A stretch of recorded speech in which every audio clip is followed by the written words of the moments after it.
Al-Khaliq, we praise you. The moon reflection melts into the sea. Allah says, and it will be.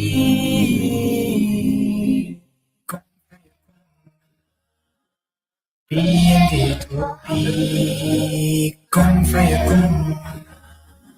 Wallahu khairur raziqin. Nuna light upon the light.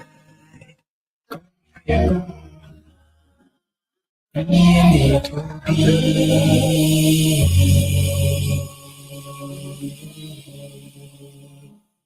All his creation with humanity seek Allah's bounty. The same we do to you. The same we do. Give thanks to you. The mysteries of the universe. Every piece knows its place. All things great and small, woven in Allah's grand design.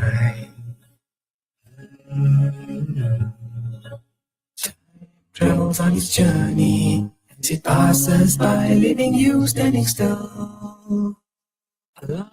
Expressed by the presenters and guests of Radio Al Ansar are not necessarily the views and opinions of Radio Al Ansar and the Al Ansar Foundation. Radio Al Ansar, 24/7, 365. Listen to News in Focus on Radio Al Ansar, Durban 90.4 and Peter Marisburg 105.6 FM every Wednesday from 8 p.m. with Yunus Sacoor. That's 8 p.m. every Wednesday. Radio Al Ansar, keeping you informed.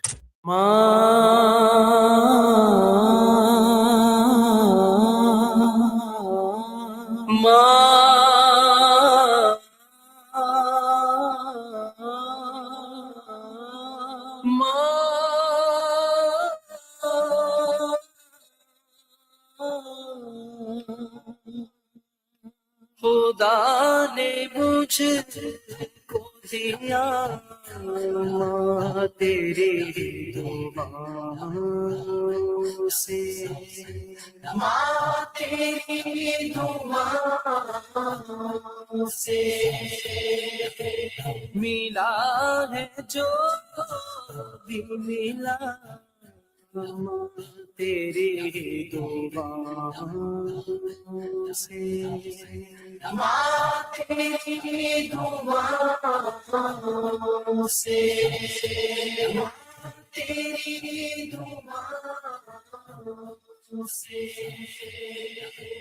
जहाँ जहाँ भी गया दिल बिछाने लगे, जहाँ जहाँ भी गया दिल बिछाने लगे। ये है तेरा मेरा माँ तेरी दुआओं से, तेरी दुआओं से, माँ तेरी दुआओं से, माँ तेरी दुआओं से, माँ की दुआ जन्नत की हवा, माँ की दुआ जन्नत की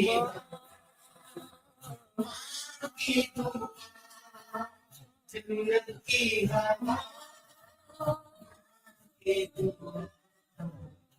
जन्नत की हवा। ये कामयाबियाँ शोहरत कदम कदम पे मिली,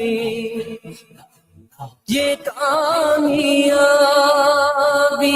शोहरत कदम कदम पे मिली नसीब ऐसा मिला माँ तेरी दुआओं से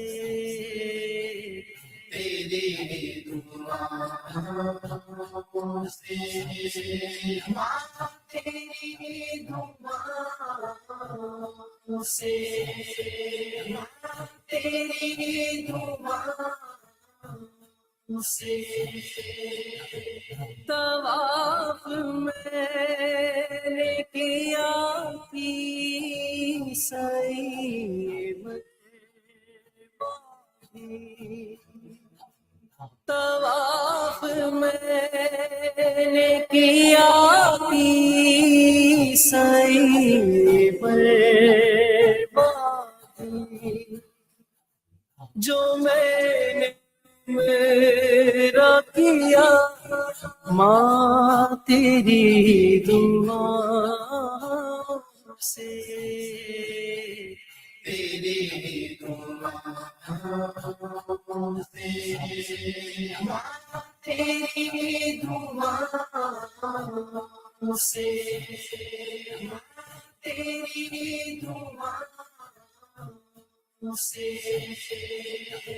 मुझे गिराने पे हासिद तुले हुए थे मगर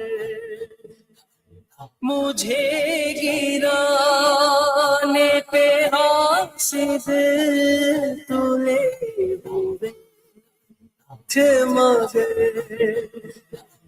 मैं दुश्मनों से बचा माँ तेरी दुआओं से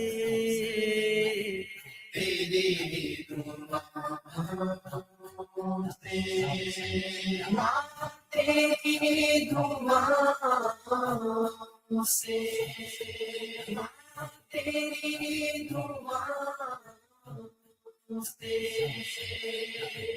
कसम है इसमें उजाले का कुछ जमाल नहीं कसम है इसमें उजाले का कुछ जमाल नहीं उरूज से को मिला माँ तेरी दुआओं से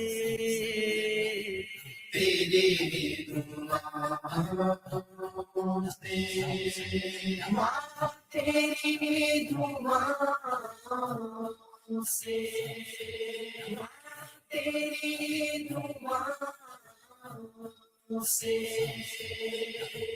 माँ की दुआ जन्नत की हवा माँ की दुआ जन्नत की हवा माँ की दुआ जन्नत की हवा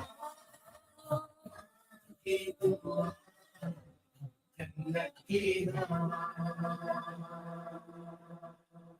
Assalamu alaikum wa rahmatullahi wa barakatuhu. Welcome to another edition of News in Focus live on Radio Al-Ansar International. I'm not sure whether I should say where it's broadcasting, because if you're live on Al-Ansar, then you know it's broadcasting 90.4 and 105 FM in Pienberg, and then streaming through the Al-Ansar app. Ahlan wa sahlan wa marhaba bikum. The name is Yunus Sacoor, and with me in the studio is my co-host this evening, Sumaya Khan from School Matters and Youth Frequency. We will be in your company for the next 2 hours between now and 10 p.m. Today, the date, as usual, is the 21st of January 2026 and the 1st of Shaban 1447. We all have 1 month to the Mubarak month of Ramadan, and we know the virtues of this Mubarak month of Shaban, where we have to prepare for the Mubarak month of Ramadan, a very auspicious month. In fact, the month of Shaban is very, very auspicious as well. On tonight's show, we're going to have a discussion again on some local government service delivery issues, and we're going to talk about the political interference in operational and admin processes and to what extent this impacts on service delivery. We're also going to talk about, the Starlink has been keen to come into the networks in South Africa, and what is the impact, what impact it's going to have on the other networking in South Africa. We're also going to talk about the watershed year leading to local government elections, because we know we're about 11 months away from local government elections, and all the political parties and municipalities will be preparing to improve service delivery and attract our voters. We're also going to chat briefly on a program that's taking place on Thursday evening regarding a visitor from USA that will be chatting about the Afia Siddiq imprisonment and some of the implications thereof. The guest for this evening is Thabani Mthethwa. Thabani is the DA caucus leader. He's a member of the executive committee or member of the executive committee of the eThekwini municipality. He's also a sort of community activist for more than 3 decades. He's been in local government for more than 15 years, so he's got politics and local government in his blood. We're also going to interview Samuel Kennedy, who's a regular guest in my program. He's an ex-councillor and a political activist. He'll be joining us. Hassan Motala, he's a chartered accountant, asset manager, economist. He will talk about, progress relating to the economic outlook for 2026, because everybody is keen to know, will the rand continue on the upward trend, and will the markets start climbing as has been record highs in the last year or so. And he will be also talking about, the economic situation in South Africa, because there's positive an economic outlook, and experts are predicting a positive outlook for 2026. The show is interactive, and we welcome your comments, which can be sent to us in the studio WhatsApp number 0609041056. Send us your comments. But before I commence with the show, I'd like to welcome Sumaya Khan. Sumaya, assalamu alaikum wa rahmatullahi wa barakatuh, and thanks for joining us in News in Focus this evening. Wa alaikum salam, Brother Yunus. Thank you for having me. Thabani, as usual, we are hosting you after a long time. I know you had a busy year in the municipality, and Yes. you're looking at a bright 2026 leading up to local government elections. Welcome once again to News in Focus live on Radio Al-Ansar International. Good evening to you and your co-host and your producer, and good evening to the listeners of Radio Al-Ansar. Thank you, Thabani. Sumaya, before we have a brief chat with Thabani, can you just highlight to us what's trending at the moment worldwide and indeed in South Africa? Well, let's start going back home. Do you know the president of the USA, Donald Trump, still is interfering in South Africa? Well, he still strongly believes from recent interviews that there's a genocide happening right here in South Africa. And a lot amongst the white Afrikaners. Exactly. And a lot of us South Africans, we just nod our head and we say, really do the world media really believe that what Trump is saying is, actually true? He has expressed the belief that the situation constitutes genocide, a claim that has been widely disputed. But again, it was gone a bit quiet a while back. If you recall, when the president of South Africa went to the USA to visit, and he handled those interviews so calmly, I take out my hat to him. He just laughed at it, and in his mind, he must be saying, like, really, Trump, you're making yourself what everyone say you are. When he showed a picture or a video on the screen with Malema attacking the Afrikaners and talking about all kinds of issues, what was the intention of putting that video up on the screen? Is to prove to the president that some political parties are attacking the Afrikaners. Exactly, and one would think an intellect, a political analysis, one would think that you can't take a small fraction of a person in a country, a small political party who doesn't have that power, where we are democratic, to say that this is what's happening. And you are the USA. I mean, generally the norm goes. If he's a president of a superpower. Exactly. And he's resorting to these type of tactics. Exactly. And I mean, everybody aspires. I mean, back in the day, even now, if you tend to ask a child, they're not involved in the politics. No, we want to go to the USA. We want to be a singer. We want to be an actor. That's the chosen land of dreams and hopes. And this is what message you are saying about South Africa. And we know as South Africans, this is not true. But again, as many economists say, there is hidden agendas of Trump. Probably Persuasion. He's worried about South Africa's, taking Israel to ICJ. Exactly. And he's attacking on a different front. And there's a handful of Afrikaners that have applied for asylum, and that's the problem. What else is trending, Sumaya? Well, when you're looking what else is trending, what about, these are our views and opinions. What about the new mobile network that's coming on? As you know, one fears that the unemployment rate might just Elon Musk's skyrocket. Starlink. Yes, Starlink, the satellite internet service. And Musk was with Ramaphosa in that meeting with Exactly. Trump. And they say that this is like God-given, it's chosen, it's high-speed connectivity, even in a remote rural area. As you know, right now, we're always complaining, South Africans.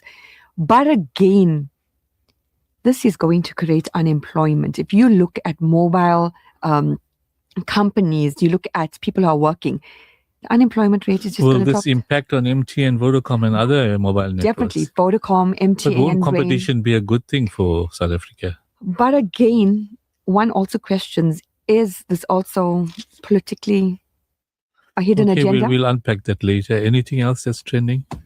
What else is trending? Well, locally, if you think about the flooding we had. In other provinces. Exactly, the and flooding. that school bus tragedy. Do you know, generally, Brother Thabani, who's here, I mean, as counselors and members during this part of the year, you'll are very involved when it comes to safety and security for learners going. You'll ensure that the community is around where you'll are, really concentrating. And this is something that always happen. But it's happening one after the other. I think one was 11 and 14, if I'm not mistaken.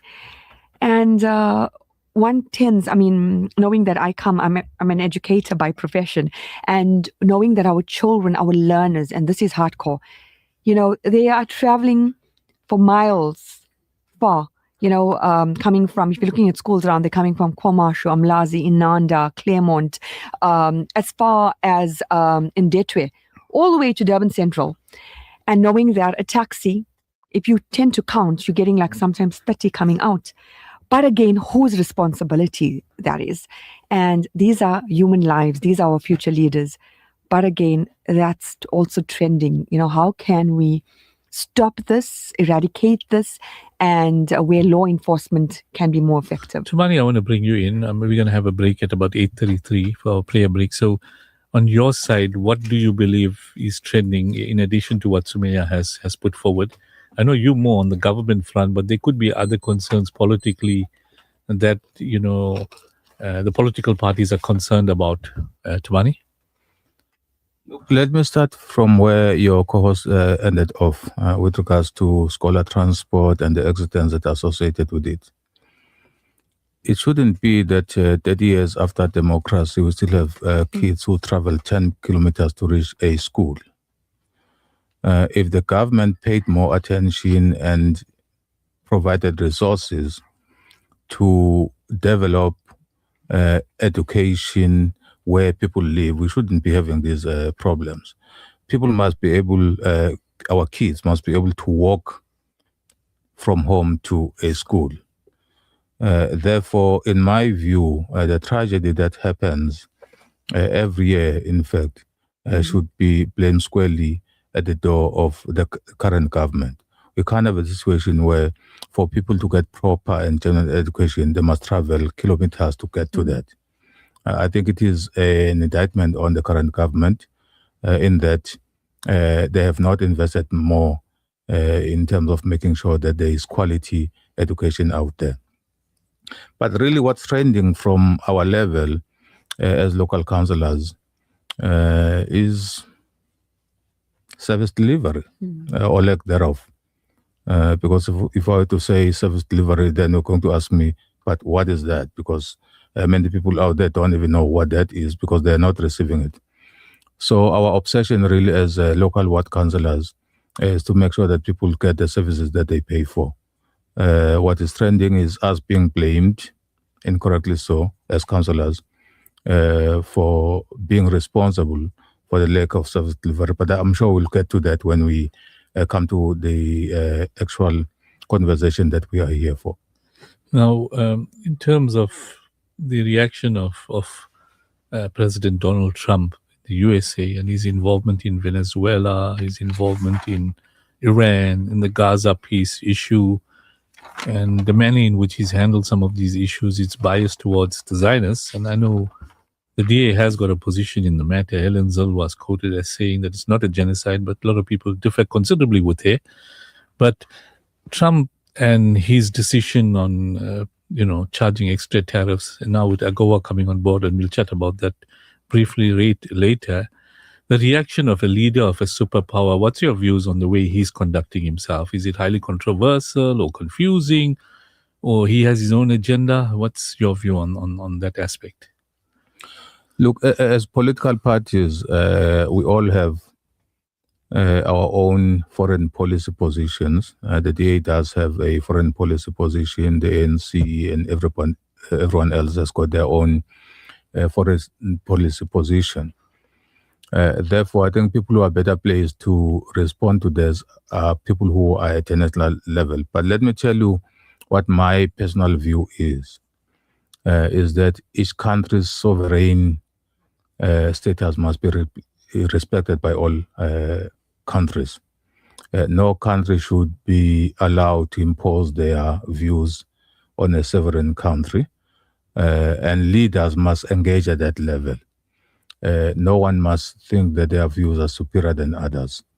If leaders engage in bad faith, you end up with such reactions where people talk past each other. I would really, in my view, implore and encourage presidents and foreign ministers to engage in good faith and respect each other's sovereign positions in terms of issues. Where they disagree, they must engage until they find each other. No, and definitely, to interfere on the affairs of another country is highly problematic, like what Trump is doing, and he's getting, he's violating the UN resolutions, etc. So the general feeling is that he's overreacting to issues, and as being a president of a superpower, he should be more objective. Your views therein, Thabani? Well, there are international bodies that are supposed to be dealing with that. If the UN allows it to happen, again, I must emphasize that my role ends here at local level as a local government councillor.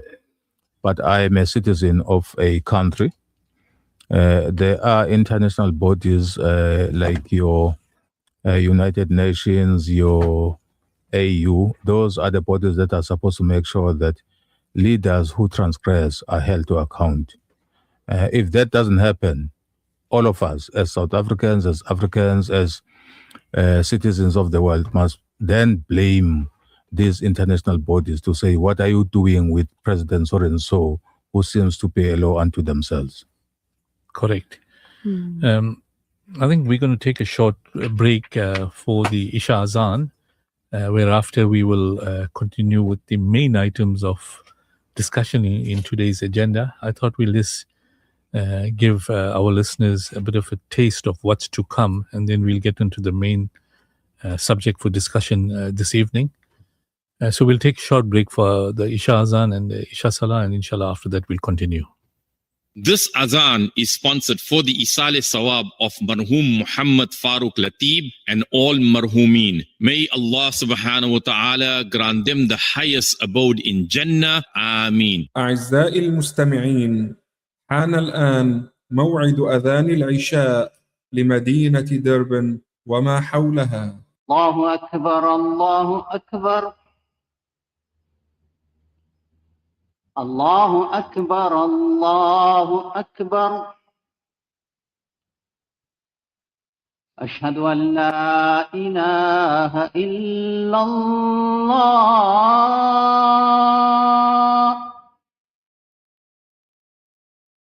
أشهد أن لا إله إلا الله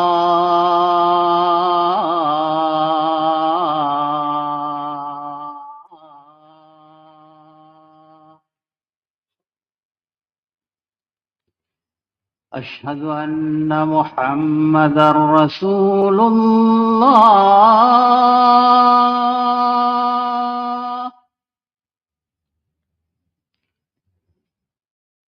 أشهد أن محمدا رسول الله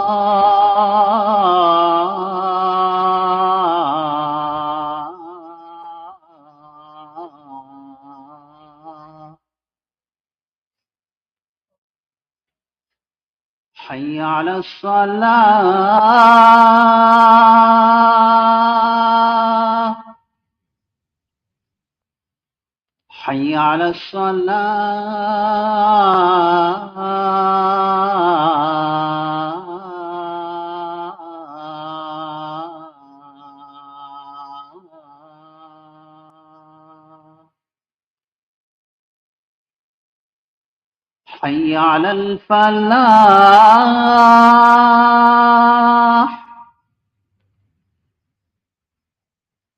حي على الفلاح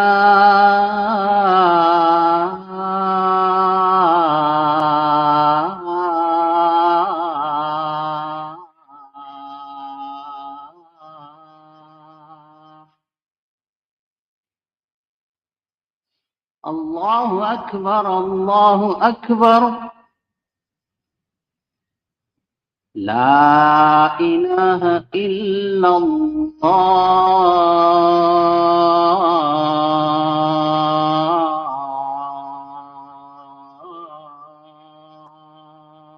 اللهم رب هذه الدعوة التامة والصلاة القائمة آت محمدا الوسيلة والفضيلة والدرجة الرفيعة وابعثه مقاما محمودا الذي وعدته وارزقنا شفاعته يوم القيامة إنك لا تخلف الميعاد. This dua brought to you by Simplex Radio, South Africa's leading retailer of appliances, car sound and home theater systems.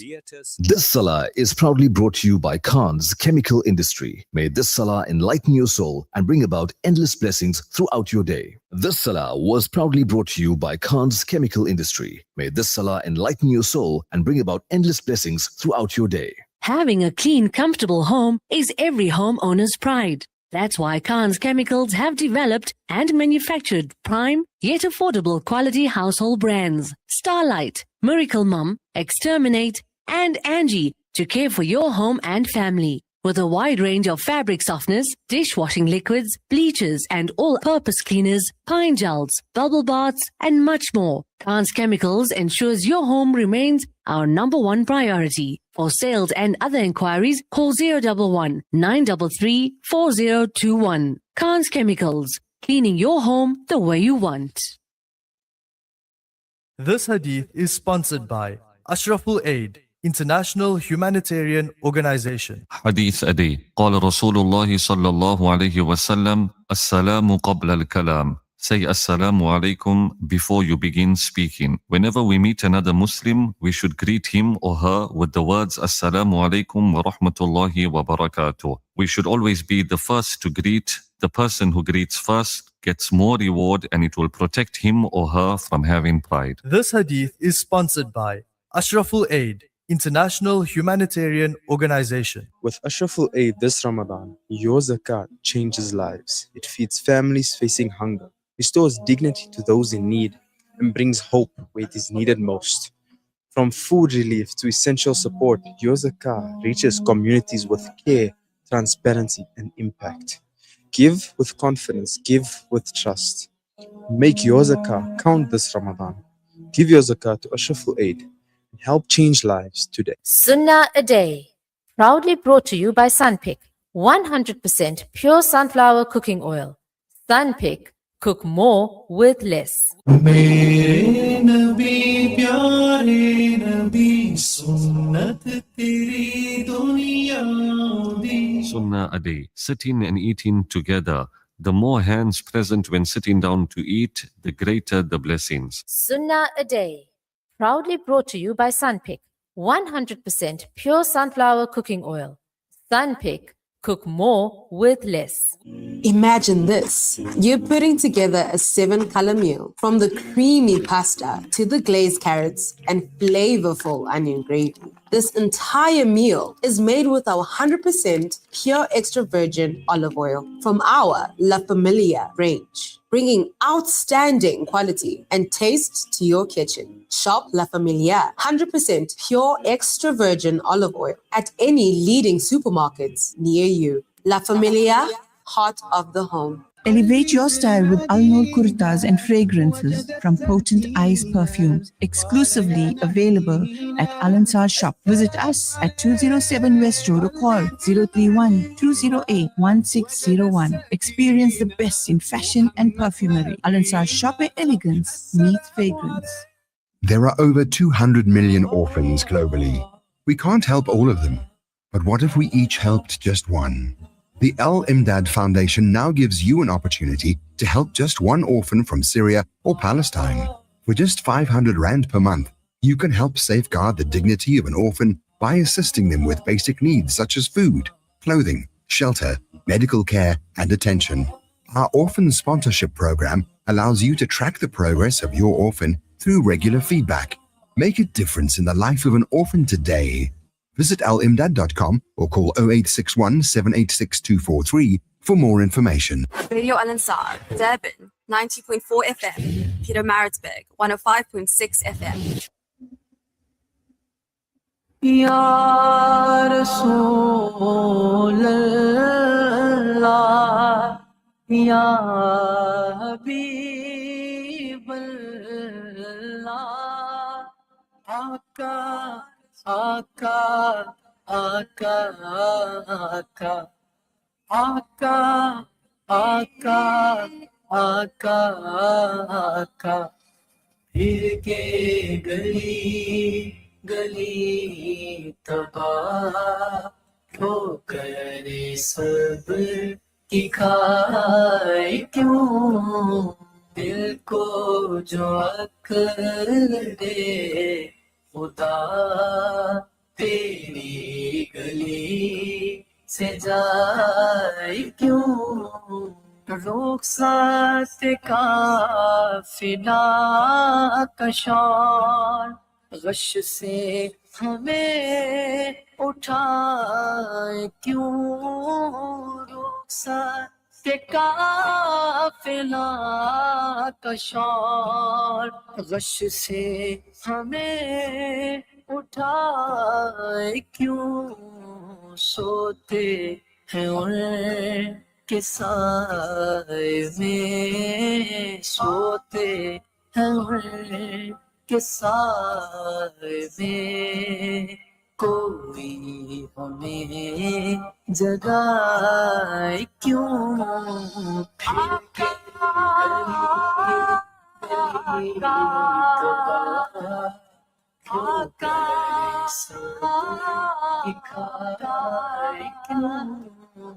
दिल को जो अक्ल दे खुदा तेरी गली से जाए क्यों यादें हुजूर की कसम गफलत ऐश है सितम यादें हुजूर की कसम गफलत ऐश है सितम खूब है कैद गम में हम खूब है कैद गम में हम कोई हमें छुड़ाए क्यों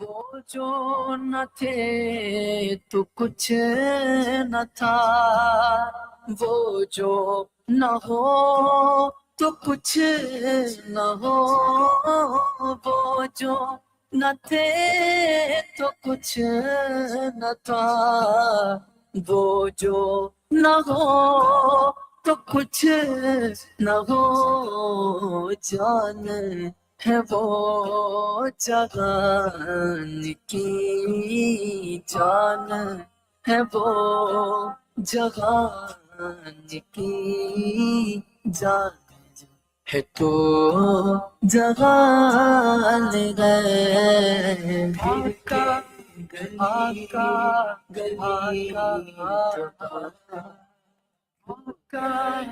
आका की खाका क्यों दिल को जो अक्ल दे खुदा तेरी गली से जाए क्यों हाँ जान है इश्क मुस्तफा रोज फजू करे खुदा जाने है इश्क मुस्तफा रोज फजू करे खुदा जिसको दर्द का मजा जिसको दर्द का मजा सांसे दवा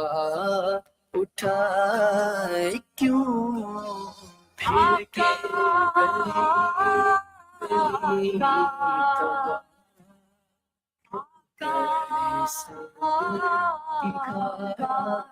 क्यों दिल को जो अक्ल दे खुदा तेरी गली से जाए क्यों हाँ है तो रज़ा निरा सितम जुर्म Radio Ansar.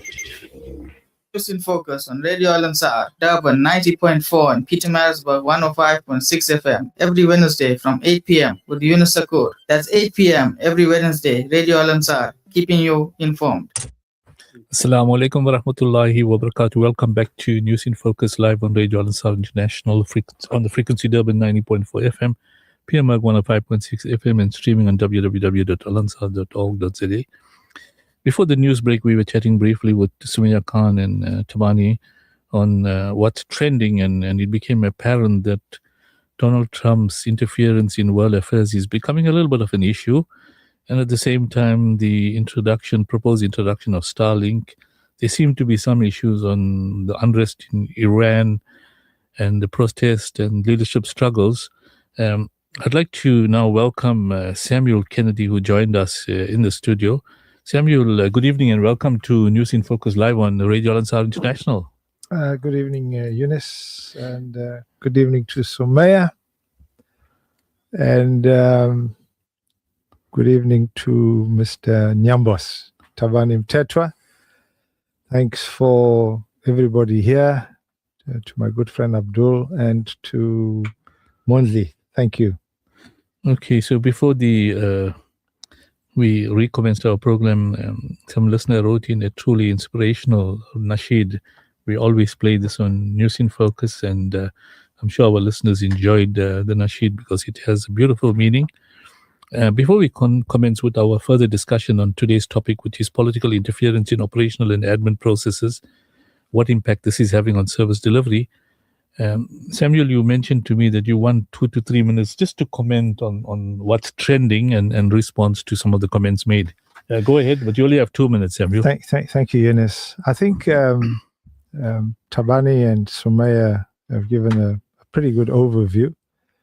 The only thing I said off air is that, and I agree with the point Thabani made on a very, very sensitive point, which is trending on social media, is the death of the 14 kids.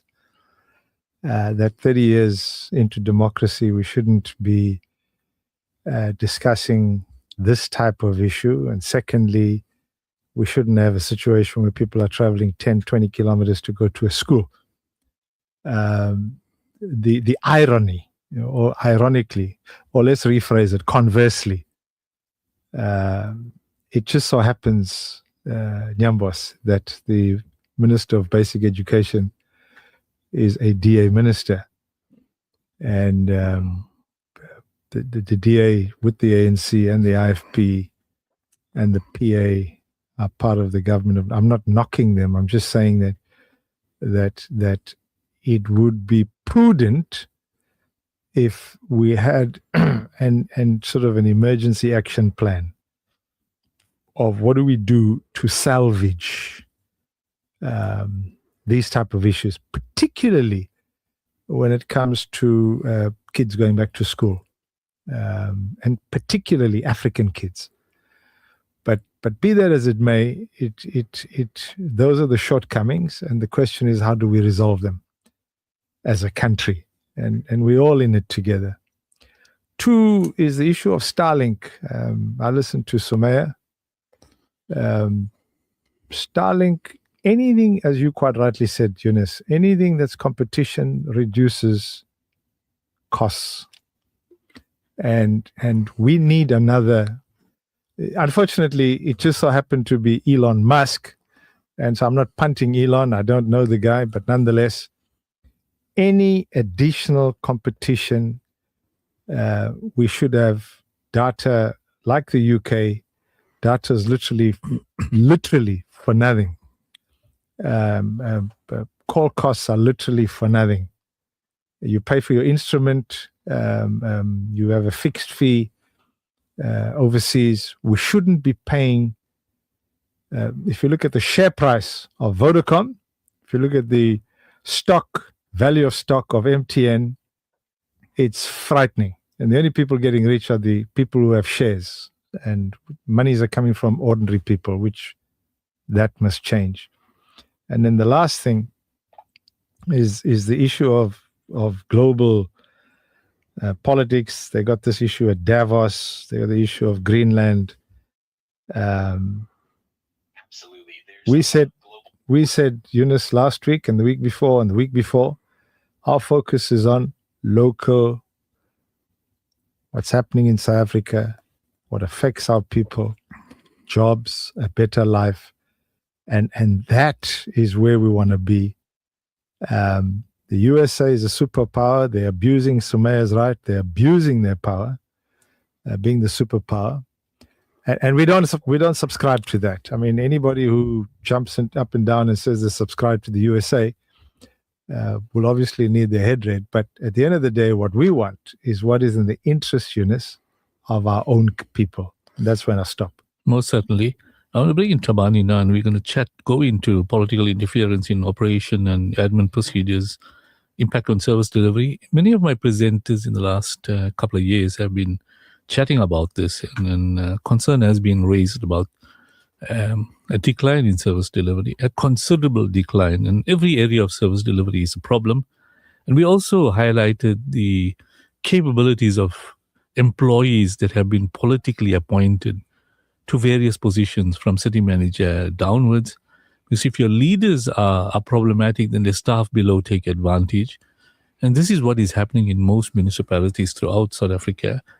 And this is why the Auditor General has qualified many of the reports of most municipalities, save for a few, and highlighted irregular and unauthorized expenditure with large amounts, both in the government and in the local government sector. So Thabani, you being in local government for the last 15 years and holding senior positions with the opposition party, I'm sure your party has highlighted this to your executive committee as well as in council, But obviously, the majority of those that are holding positions in council do not take appropriate action, because what we've discovered is that lots of investigations have taken place on a number of years regarding various irregularities in the municipality, misappropriation of funds, fraud, corruption, and the list goes on. And they, in some of these cases, are in court for a number of years. We know the former mayor, her case, Zandile Gumede, has gone on for years and it's not yet finalized.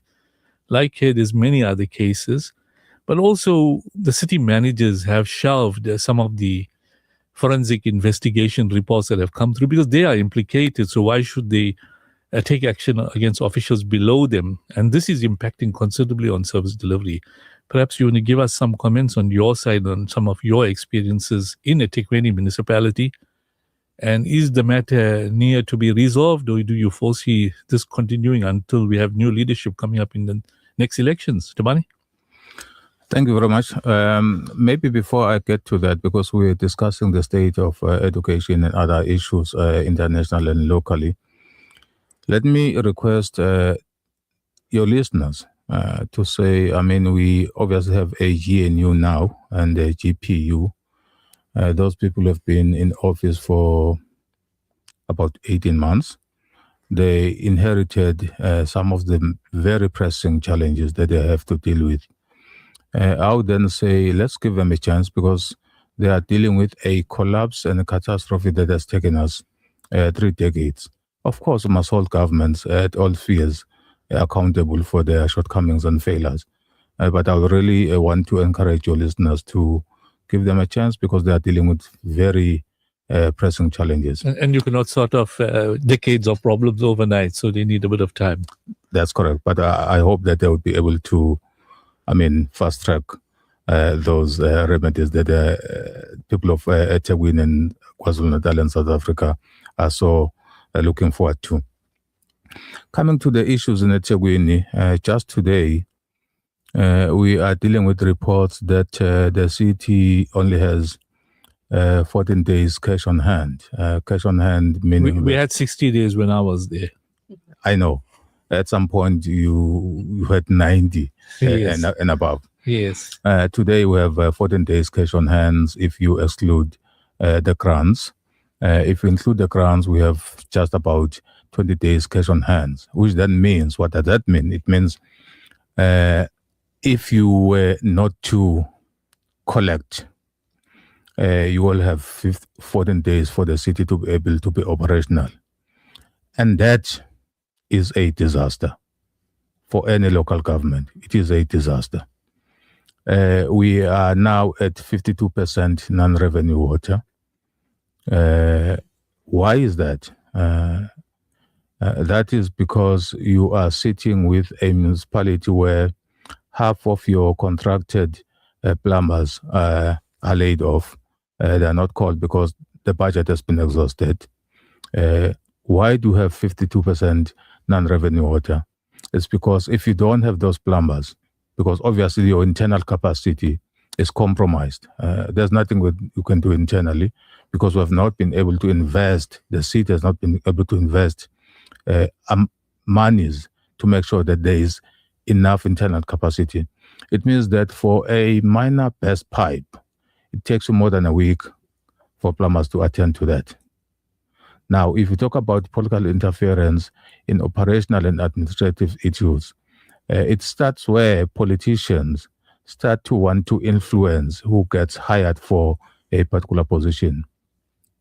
Just yesterday, you might have seen our statement, the ANC Regional Executive Committee summoned their councillors because there are issues with regards to the employment of seasonal staff that were working during festive season. So they summoned their councillors, which they have a right to do, because political parties have got the right to call their employees to account. But where we have a problem is a political structure summoning even senior officials of the municipality to come to our political party regional offices to account to us as a political party. That is where political interference starts. Because you employ people on the basis that they are going to account to a political party, not to the ratepayers of eThekwini.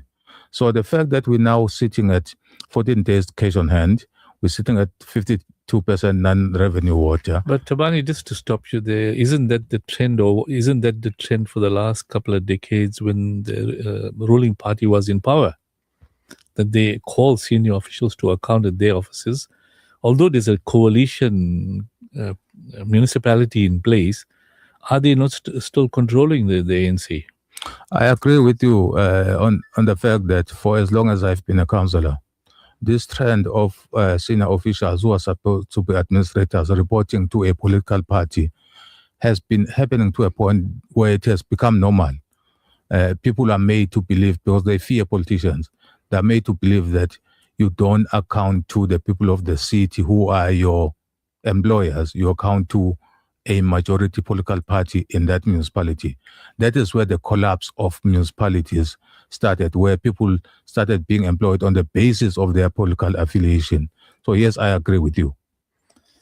Now, coming back to the appointment of these officials, because the topic we're talking about is it's affecting the admin procedures, and the admin procedures is governed by the Municipal Systems Act, and the appointment of councillors and officials is administered by the Structures Act as well.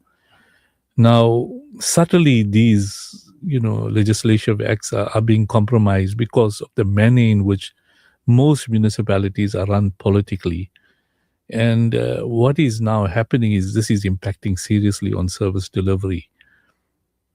How do we start making the change? I know Sam Kennedy has been harping on the fact that it starts at the ballot box, because if opposition parties are now raising objections to what you are alluding to, Thabani, that there's no consequential action, which we talk about, because the very same officials that are appointed, politicians are linked up with them in the appointment of service providers. And if there's anything found to be corrupt or problematic, then what action do you take? Because I know in the Zandile Gumede case, she together with a whole lot of councillors were implicated, plus officials. So it's a collective problem. So how does the opposition parties respond to this, other than to say the matter has gone to court, it's dragging, but all the other guys are continuing with the problem with service delivery? How do we address this? The Zandile Gumede and co-accused case is a clear reflection of what is wrong with the system in our local government, not only in eThekwini, across the province and across the country. It's just that it is highlighted because now that matter is in court, but it is a clear reflection of what is happening with local government, where there's blatant flouting of processes, flouting of systems just to benefit a political system. You spoke here about the fact that in eThekwini, the ANC is not running eThekwini alone. Of course, at a leadership level, you've got chairpersons of clusters from the ANC, from the NFP, from the EFF, and from the IFP. Unfortunately, those parties, I don't mean to talk bad about them, but I'm just stating the reality, is that once they got those positions, they become nothing but the extension of the ANC, because they want to secure this position until after maybe the next local government elections. It is very unfortunate for the people of eThekwini, because in order to remedy the situation, you do need a political party that is not as dominant as the ANC used to be, because the rot and the collapse is as a result of a dominant ANC that felt that they were going to rule until God comes and collect all of us. Okay. A very interesting point. On that note, we'll continue our discussion later, because we're at a point where what to do about this problem. We'll take a news break, and inshallah, we'll continue with the discussion after the news break. Come to Simplex Radio. Visit our showroom for the full range of car audio. Our TV department carries top brands with quality LED panels, full HD to Ultra HD, and now the experience of Super Ultra HD. Visit our theater rooms and transform your home with brands like Onkyo, Integra, Denon, Boston Acoustics, Yamaha, and more for quality audio visual experience. Now available, full range of home appliances. A one-stop shopping experience. Call 031 306 4029 or Kenilworth Park, 202 Brickfield Road, Overport. Simplex Radio, the name you can trust. An informative Islamic global perspective. This is Al Ansar News.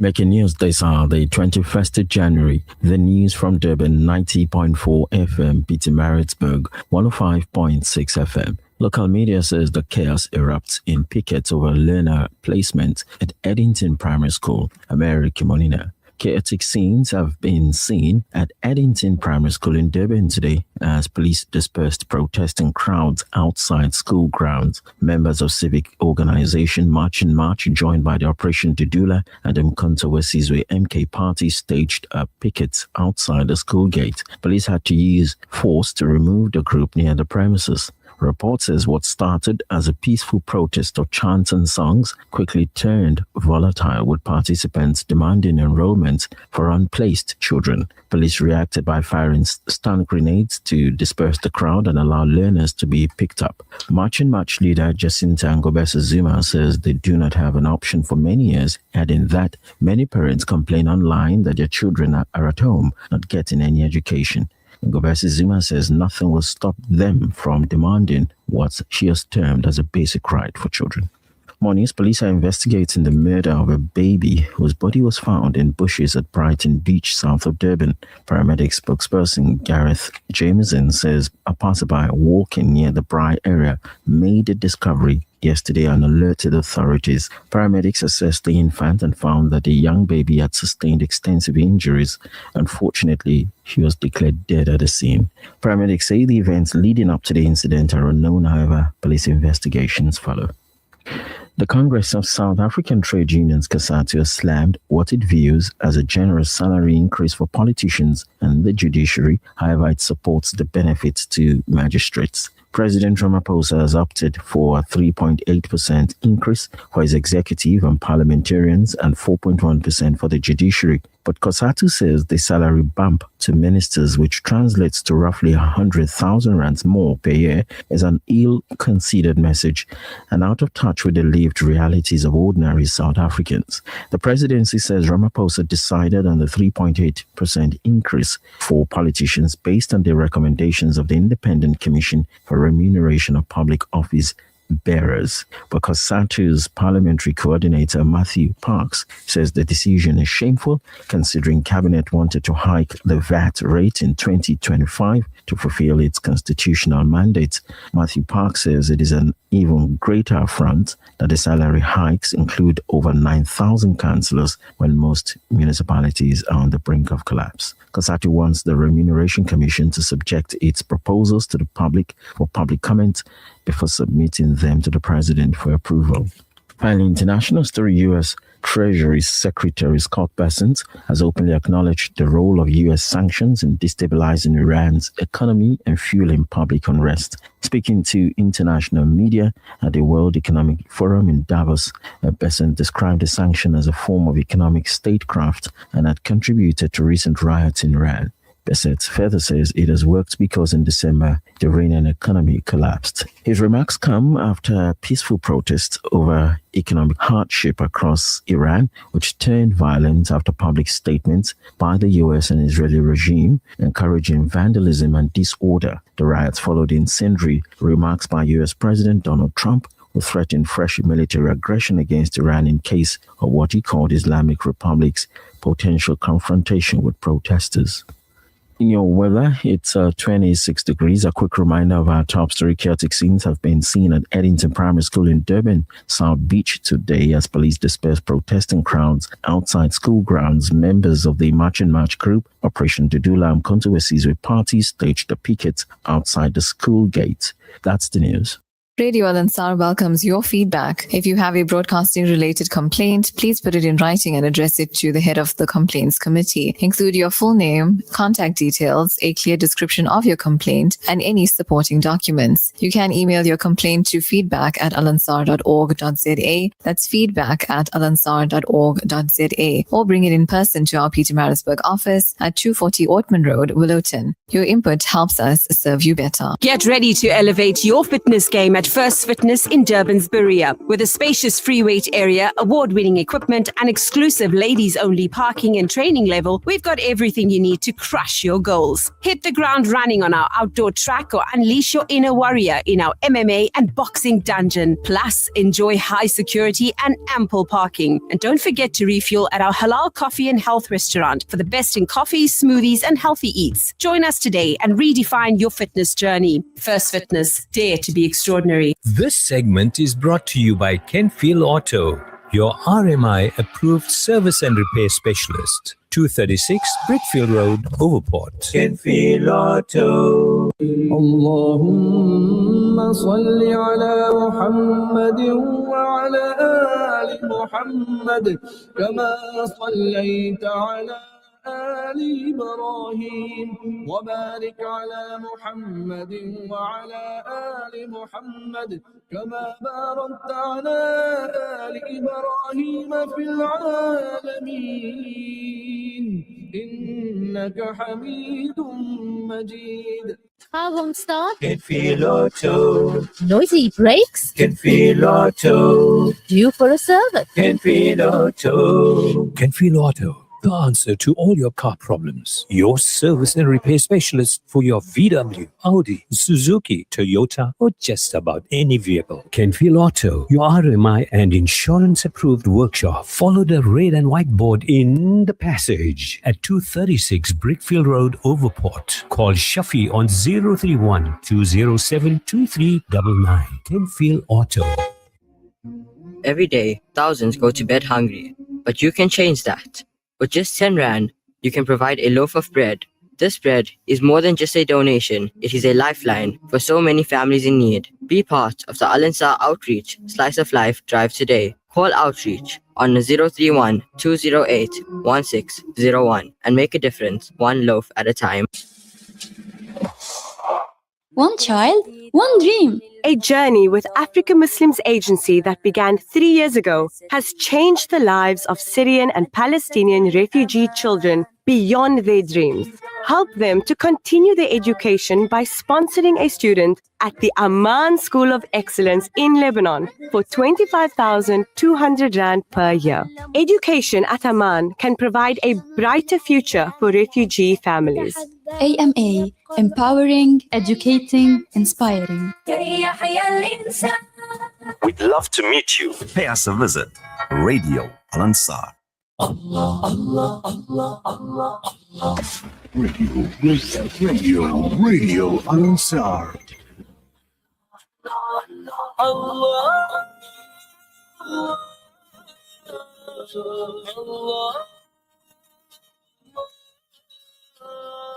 तन्हा हूँ मैं और इम्तिहान लाखों तने हैं सामने बैठा हूँ मैं मायूस कुन आए ना कोई मुझे थामने अल्लाह अल्लाह तू मेरी सुन ले सदा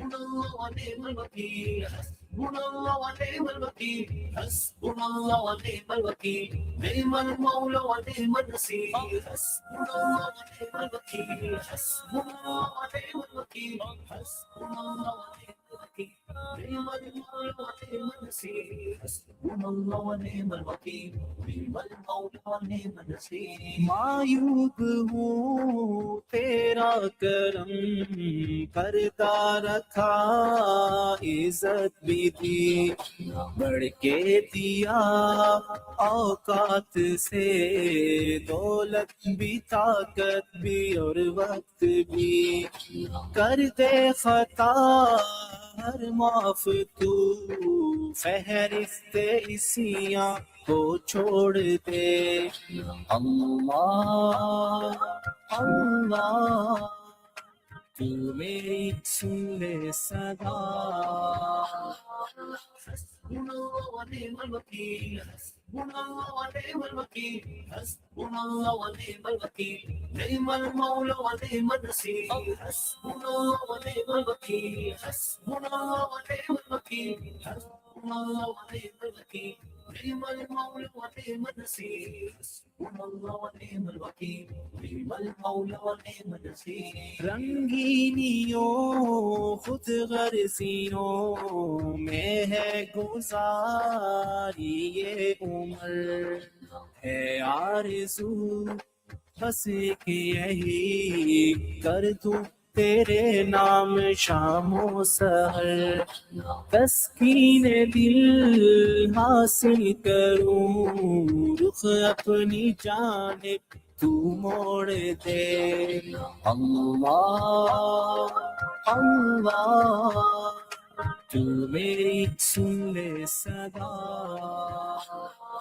حسبنا الله ونعم الوكيل حسبنا الله ونعم الوكيل حسبنا الله ونعم الوكيل نعم المولى ونعم النصير حسبنا الله ونعم الوكيل حسبنا الله ونعم الوكيل حسبنا الله ونعم الوكيل نعم المولى ونعم النصير حسبنا الله ونعم الوكيل نعم المولى ونعم النصير لب پہ رہے ذکر و دعا اور تجھ سے میں ڈرتا رہوں کر کے عمل قرآن پہ جنت کی راہوں پہ چلتا رہوں.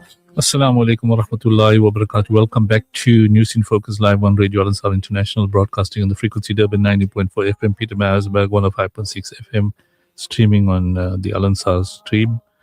Just before the news break, we were chatting briefly with Thabani about the state of service delivery in municipalities and the interference by politicians as well as, other role players and how it's impacting on service delivery. Before we continue with the discussion, we have live on the line Dr. Faisal Suleiman. He's the chair of South African Muslim Network. He's going to chat briefly with Sumaya Khan on the issue of Dr. Afia Siddiqui, who has been in U.S. federal prison since 2010. She was convicted in a U.S. federal court in Manhattan in February 2010 on charges including attempted murder and assault of U.S. officers and was sentenced to an 86-year term. So she spent approximately 16 years in the U.S. prisons and subject to various kinds of atrocities and vices. So can you kindly interview Dr. Faisal? Assalamu alaikum, Brother Faisal. Wa alaikum assalam wa rahmatullahi wa barakatuh to Sumaya and Yunus and everyone there as well. And thank you for having me. Jazakallah. Quick one. Tomorrow is quite a big event, which you guys will be hosting with quite a few partners and collaborating. But tomorrow is, something which has been going on for so many years. The imprisoned, tortured, and silenced for over 20 years. Our sister, Afia. So for our listeners out there, can you tell us what is the event, who are the guests, and why it's so important for people to attend this event? What is the impact and action as we as South Africans can we take against this case? Why it's so important for us to attend this event, be part of it? So tomorrow evening at the Mariam B Center, the Suleiman Lockhart Auditorium, after Maghrib inshallah at about 7:30, we will be... Hello? Yeah, you're online. Okay, sorry. It showed muted on my end. Okay, yeah.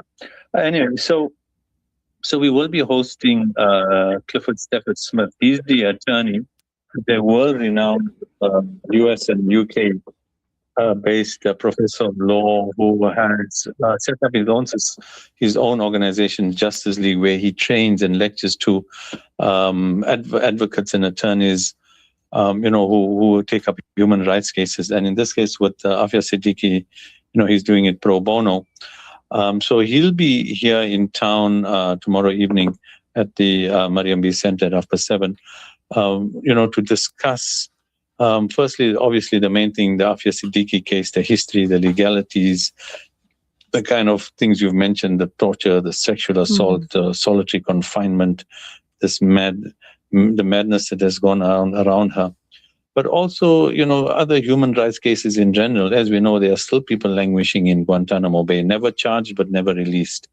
Too innocent to charge, but too dangerous to release.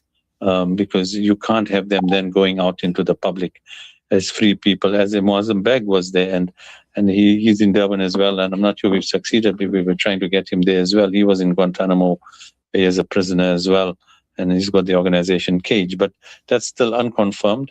The main thing is Clifford Stafford Smith to discuss, Dr. Afia Siddiqui, and you ask why.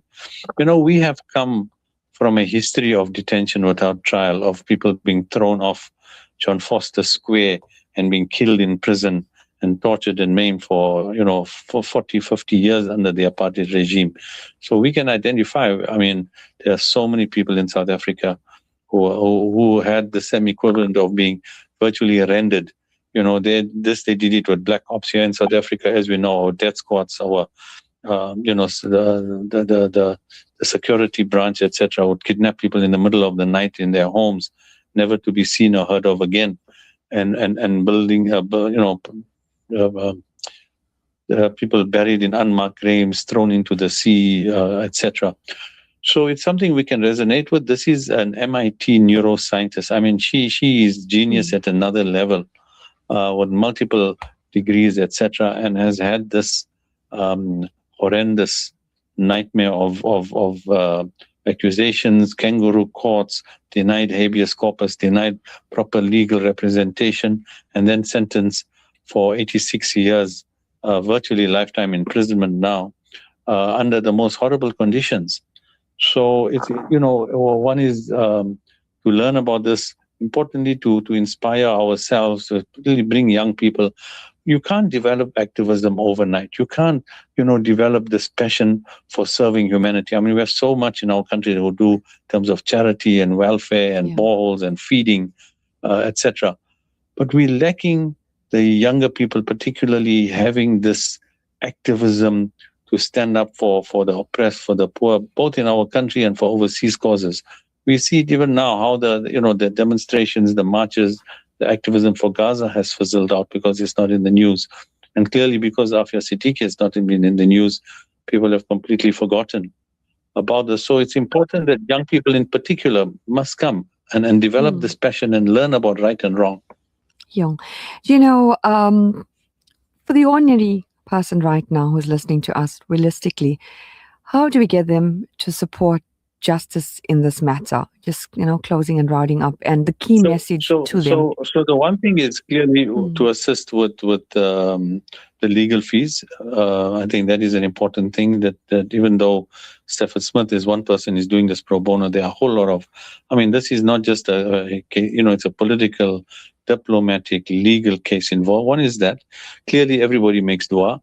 But second, also, the Pakistani embassy, the Pakistani government could do so much more to take up the case, because she is originally a Pakistani citizen, to do more. And one of the other ways is then to be, engaging with the Pakistani embassy, with Pakistanis themselves, representations from various Pakistani organizations, and putting pressure on them to make their government do more. Really, the Pakistani embassy or the government has done very little.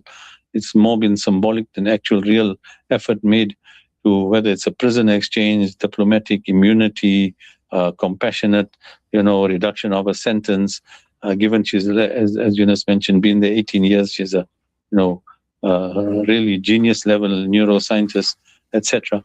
So And then importantly, it's not just, it's to show support. When the lawyer sees full support and questions and engaging, it inspires him as well.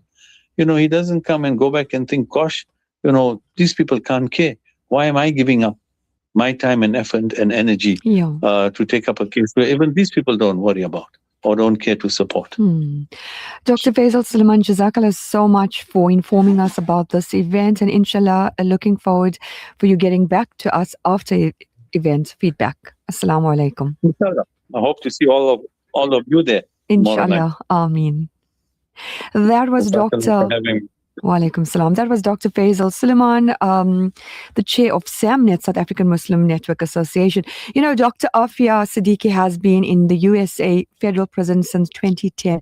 She was convicted in the USA federal court in Manhattan in February 2010 on charges including attempted murder and assault of the USA officers, and was sentenced on the 23rd of September 2010. That's a really long time ago, to an 86-year term. So as of 2026, that means she has been already in prison for 15 to 16 years of her 86 years. So this is quite heartbreaking.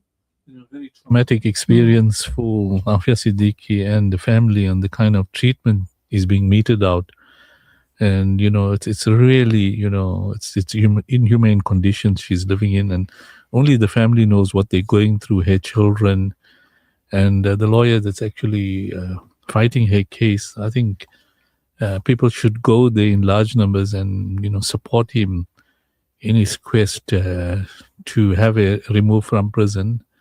We know a lot of governments, basically they complicit with the USA policies, and this is where the individuals that are going through traumatic circumstances and challenges, like how our former President Nelson Mandela spent 27 years in Robben Island, and he came back and he forgave, but he didn't forget. And this is why we have democracy in South Africa. So we kind of experienced it. So she's 16 years and we know what it is. Even to spend a couple of hours in prison, how traumatic it is. So we request our listeners, please go out in large numbers, meet the lawyer that's involved together with the others and get the details. And the least we can do is provide support in the form of du'as, etc. And inshallah, go there in large numbers. This is at Kenilworth Road. Yes, it's the Mariam B Center, and one of the halls there. So this particular program is hosted by SAMNET. Al Ansar is a media partner, also Islamic Forum and other role players. So let's give support in whichever way we can. Anyway, we were discussing before the news break the political interference in the operational and admin processes, the impact on service delivery. Thabani has mentioned that it's becoming a problem in the eThekwini municipality, and indeed most other municipalities that are politically run. But ironically, some municipalities that may be politically run may not necessarily have the same problem, but we'll discuss that on another occasion. I want to bring in Samuel Kennedy. This is his favorite subject. Sam, perhaps you want to comment on the impact these decisions of appointing or making political appointments, and we know we touched on it briefly, but we want to tackle it from another angle. What damage it's creating to those municipalities, Samuel? Thanks, Yunus. Just and obviously it's an observation. It's election season, 2026, local government. If you look at the history of local government since 1996, okay, so the first proper democratic local government election started in 1996, and we had, prior to that, I think the transition, Thabani can correct me there, was North Central and South Central. And in those periods, I must admit, we did more than we're doing now. Now, one of the famous strategies of the ANC is they like centralization. So all their strategies is in everything they do. You can see it in government. I think in their policy or even in their scope, they say they are a centrist government, meaning everything unitary, they call it. Everything starts and stops at one central point. Now, come to eThekwini. I mean, let's not deny that the majority of South Africans post 94 or up to 94 gave the ANC a mandate, and overwhelmingly. That mandate sadly has been abused. Not because the ANC goes around and abusing people, just on the basis that it's the people that are deployed in the ANC to government, and that is why we're having all these issues. What Thabani is raising is a very, very impactful point, in the sense that the ANC is running out of leaders. I mean, let's cut a long story short. I mean, Thabo Mbeki said it, former president, that you don't have the level of comrades that understand the political struggle, understand the dynamics. Now it's a question of it's either millennials or Gen Zs who have never participated in the struggle, don't understand the history of struggle politics, grew up in public schools, drive Porsches and BMWs, spend 30,000 on a bottle of scotch in Mhlanga. And that's the new type strategy of the ANC, because they're pretty fairly educated. And so they run the ANC on remote control.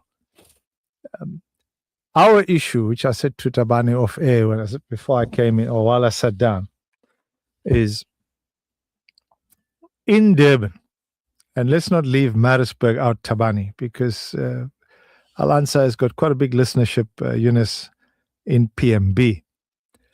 PMB is a mess. In fact, it's not a mess, it's shambolic.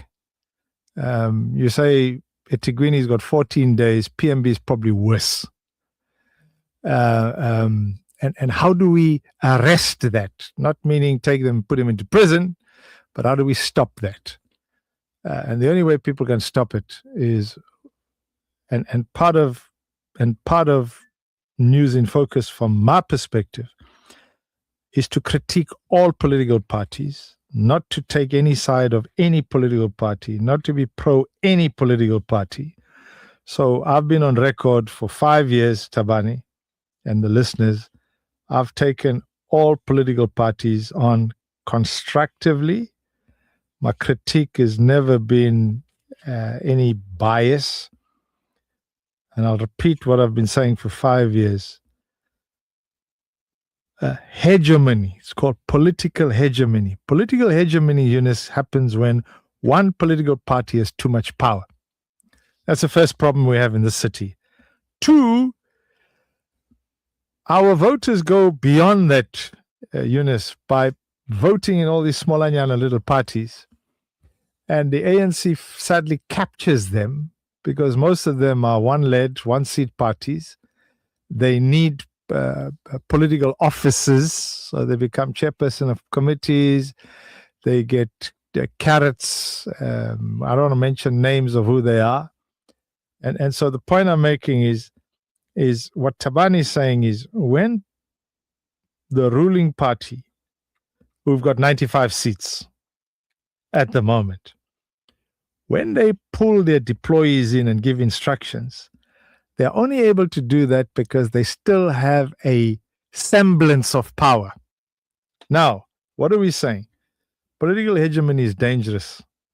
Voters need to say, Yunus, that politics must be balanced. We're not criticizing the DA, we're not criticizing the ANC, we're not criticizing the IFP, and now we've got a new entrant. First local government elections is MK. So those are your 4 main players. Then you've got Maibuye and all these other guys on the sidelines.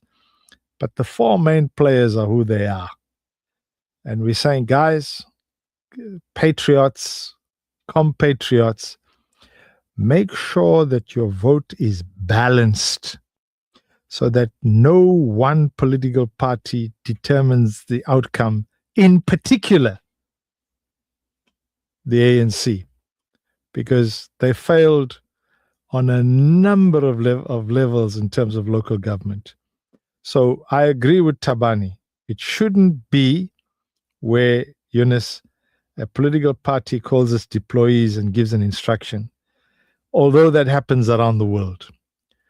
2, it shouldn't be that we're sitting on 14 days cash flow because we're not able to either recover all the money properly, or we're spending and not recovering, or we're giving freebies, or like Thabani says, what is being wasted is unrecoverable. So Yunus, you know the game. Thabani knows the game. You've both been in that space. I've been in that space. What do we need in Durban and Pietermaritzburg? We definitely need change. How do we do it? Yunus, you took the words out of my mouth. Everything rests at the ballot box. And the ballot box is where people have an opportunity. You got 8 months. Thabani, 10 months left? 10 months? 10, 11. 10, 11 months, people have a very clear opportunity to say, who do we vote for come 2026? Let me close with this, Yunus. And I'll take a point what Dr. Faisal just wrote. Nowhere in the world in terms of law, right? Law. It's called Audi Altrum Partem. It's called the right to defend yourself. It's called right to be heard. When individuals are detained without trial, or if they've been what we call shambolic trials or bush trials or one-sided trials, it's wrong. Humanity means people must be given chances, people must be given opportunities, and in fact, people must be given parole. Parole is a fundamental legal right or human right. And people must, in the case of your lady, what's her name? Afia. She must be given, and there needs to be a petition. So from our side, we support any petition, irrespective of who they are. People must be given the right to be heard, to be given the right to a free trial, and they must have the right to parole. Thank you. Thanks for those important points, Sam. I want to put this point to Thabani that the ANC was given the mandate by the people, and a lot of people respected the ANC for fighting for democracy. But when the ANC came into power, and as Sam is talking about those interim local governments in place, things were running smoothly because they followed a fair policy. Then it emerges that people are deployed into government positions, local government, provincial government, and national government. Now, the question that I'm raising to you, Thabani, is, are the officials to blame, or are the politicians to blame, or is it a combination of both? If so, why and how this has happened? So I asked a couple of questions on a couple of scenarios. Thabani, the floor is yours. Yeah, thank you. That's okay. Let me maybe start off where my fellow panelists left off. We are sitting on 14 days cash on hand, not because people are not willing to pay for the services, but the system has made it so difficult. By the system, I mean those who are currently leading the eThekwini municipality, and I would imagine that other municipalities as well.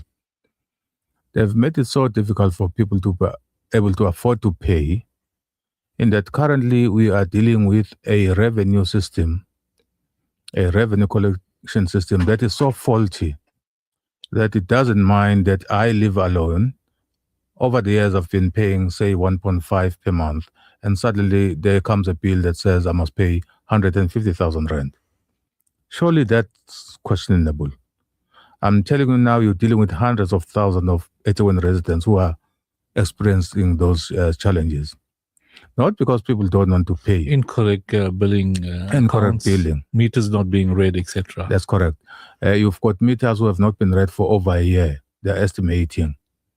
You've got a revenue management system that is, because there is this thing that meters are not being read. One time you pay 3,000 rand, the next time you are supposed to pay 300,000 rand. Listen, a classic example is that 2 days ago I popped in And I went to the queuing system of Florence Mkhize building, waited for 40 minutes there, like a normal resident. Called, my number called out, went to the clerk in charge, gave him my bill and told him, do I qualify for the write-off? He says, unfortunately, your meter hasn't been read for a long period of time and you don't qualify, which is indicating what you're saying, that they don't read the meters and then they blame the consumer. Now, the question would be, whose fault is the fact that your meter has not been read for quite a long time? The meter readers didn't do their work. Exactly. And then the blame falls on the individual, and that's happening. I mean, I was a random individual with a small amount of areas, and I'm on a direct debit system. But the answer he gave was absolutely ludicrous, and you can't even challenge him because he's looking at it in the system. And you're quite right. When we were there, the RMS system, millions of rands were spent to no avail, and now they're looking at a new system. So money is just being wasted and squandered. And the problem is put to the consumer when in fact it is the municipality's blame. Now the question again would be, who was responsible for the implementation of that RMS system? These officials and politicians. I'm telling you now that the money that has been incurred there is plus minus R1 billion. That money has gone down the drain. No one is held accountable for that. People are now talking about a new system without holding those people who plunged all of us into that black hole to account. So no one is accountable because of the very same point that we are talking about, political interference, because people are politically protected even when they are doing the wrong things. So until such time that there's a clear line between the roles of politicians, because as politicians, we are supposed to be playing oversight a responsibility over administration, but we don't interfere. We're not supposed to interfere. But you and I know, because of what my colleague was talking about there, to say it's very dangerous for one political party to wield so much influence that they can't be held accountable because they've got power and the majority in council. Whatever I say, let's put it to vote and they've got the numbers. For as long as you've got this uncontrollable influence and power by one political party, you're going to have this problem. Again, let's talk about civic activism. That is a critically important point in our situation right now. Citizens and organized citizens must be very active. But the problem I have is that in that process, we're talking about the splitting of votes, voting for these all small political parties. If we say that, it sounds like we are arrogant. But the reality is that going to these council meetings, you have these one-man shows, one-man political parties being co-opted by the ANC because residents, democratically so, we're not blaming them. They exercise their democratic right to vote for whoever they felt was worth voting for. But when those people go to council, they then get co-opted by the system being the ANC. It gets to a point where that vote is wasted. But if we're all to be active, I'm not saying this because I'm a DA member, but believe me, it pains me when we go to that council. Whatever sense you make, whatever you say goes to waste because we don't have the necessary numbers to influence the outcome of what needs to be done.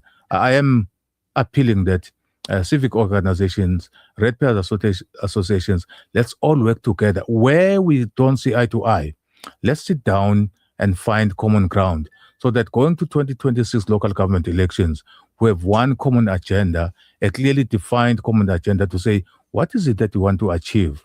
Because unless we do that, unless we start contesting each other, we are perpetuating the crisis that we are facing as we speak. Thabani, I'm going to delve on an area that I know what's happening in the municipality. In the billing falls under the Treasury Department, and I'm addressing this question to our economist and chartered accountant Hassan Motala because it has financial implications. I was head human settlements and dealing with that aspect, but we interacted to Treasury, and I spent a number of years in that department as a senior manager.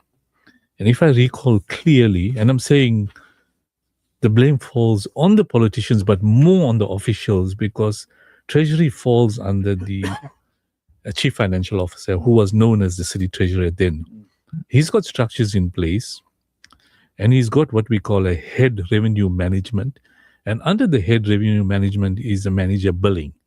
Now, that manager billing controls the entire cash collection process and the revenue management, in that his job is to ensure that the cashiers function effectively by giving advice and collecting the revenue.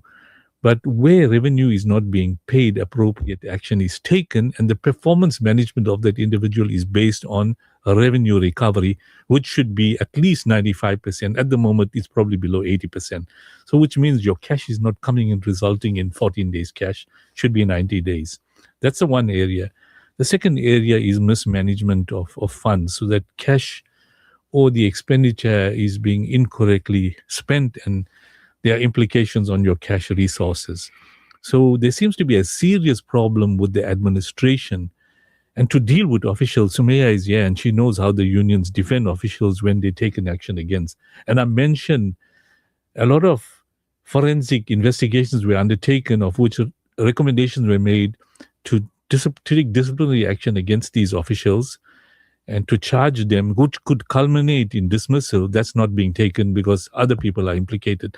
Now, Hassan, I want to bring you in. Most municipalities are encountering serious financial problems, and eThekwini, like others, have got very minimal number of days of the cash reserves. And let those cash reserves run out, and employees will not be paid. And I don't want to talk about the salary bill of municipalities. It runs into hundreds of millions per month. And if that doesn't take place, unions will be on the politicians' case. So somehow or the other, they borrow money from here, they transfer funds and try to meet those cash commitments. But from a financial angle, how does that impact on the fiscus of not only the municipality, but the country, Hassan? Sure. Look, if you look at whether it's our municipalities, eThekwini, Samuel talked earlier about the Peter Maritzburg side, Msunduzi, which is obviously a mess. And Kwaduguzo and Sitstanga. But even other throughout the country, Johannesburg is a mess. There's many of those. Even South Africa, we slowly get, as a country, there's some improvement. So a couple of things. Firstly, in terms of, I think, there's been wasteful expenditure across municipalities, across provinces, across South Africa. This system that they're talking about, I mean, you spent R1 billion and now you want to still spend another. Complete inefficiency. You're not recovering your revenue. You're not holding accountable those that spent it. Why are we not holding them accountable? How was that money spent? All of that should be noted properly. There should be no repeat of having to spend that again. And that's the biggest issue. The biggest issue is we're spending, there's no accountability, and then you continue to do that. I mean, I saw there was a video earlier out today by, I think it's one of the is it Hanif Hussain that's looking to run for DA, and he was talking to the mayoral candidate. Yes. But the point is he gave live examples of going out to different residents. There was one individual from 2022, 300, his normal bill monthly was $8,000. This bill in the 300,000. That's what Thabani is talking about. How can you have such a mismatch? It's madness. Somebody is not reading the bill. There was another individual who lives alone. He spends normally his bill is like 2,500 rand a month. His bill all of a sudden was 13,000 bucks a month. How can you have that? So it's the systems that are incorrect, people that are not doing their jobs properly. Firstly, the systems is an issue. Whatever. See, what you used to have in the past is what we call trapping. Thabani? Trapping is that the manager billing, he gets a list of bills and he has a comparison of the average bill for the last 12 months versus the current bill. And if he picks up the average bill was, say, 5,000 and suddenly it's 50,000, he traps that account and he asks for an investigation. Correct. I'm not sure whether they're doing that. I'm not sure. Or maybe they're not skilled to do it. Correct. And this is why these things are coming through. So those are big issues. And the problem is you need to have the right personnel in there to address this issue. Firstly, right personnel, right systems, and it can be done. Look what's happening now on a national level in some of the parastatals. Eskom, what we were few years ago, not too long ago, 2 years ago, complete dire straits. Fortunately, where we are now, at least there's been a reasonable improvement from 2 years back. We're getting at least some... Is that because more diesel is being burnt? Or not really. It's a combination. The fact is now they're talking about, if I remember, I read an article about 2 weeks ago that talked about Eskom's got now sustainably 4,000 megawatts higher supply than what it was a year ago. So it's showing use of the electricity. So the use and the fact is those big ones like Kusile and Mudupi, which had major issues when they were being built and they were starting to come on, slowly some of the issues and challenges are starting to be sorted out. But still a long way to go. So what you're trying to allude is that competent officials came on board and they began to correct the situation. Second point is Transnet. If you look at Transnet, again, appointment of new officials, addressing it, you've seen now all of a sudden in the last 12 months in particular, the ports are slowly... Durban 12 months ago was rated one of the second or worst port in terms of efficiency in the world. In the world. We've made an improvement over the last couple of months. You put competent people there. Competent people slowly. Now Durban's going to get the Filipinos that are going to be coming in and investing and turning it around.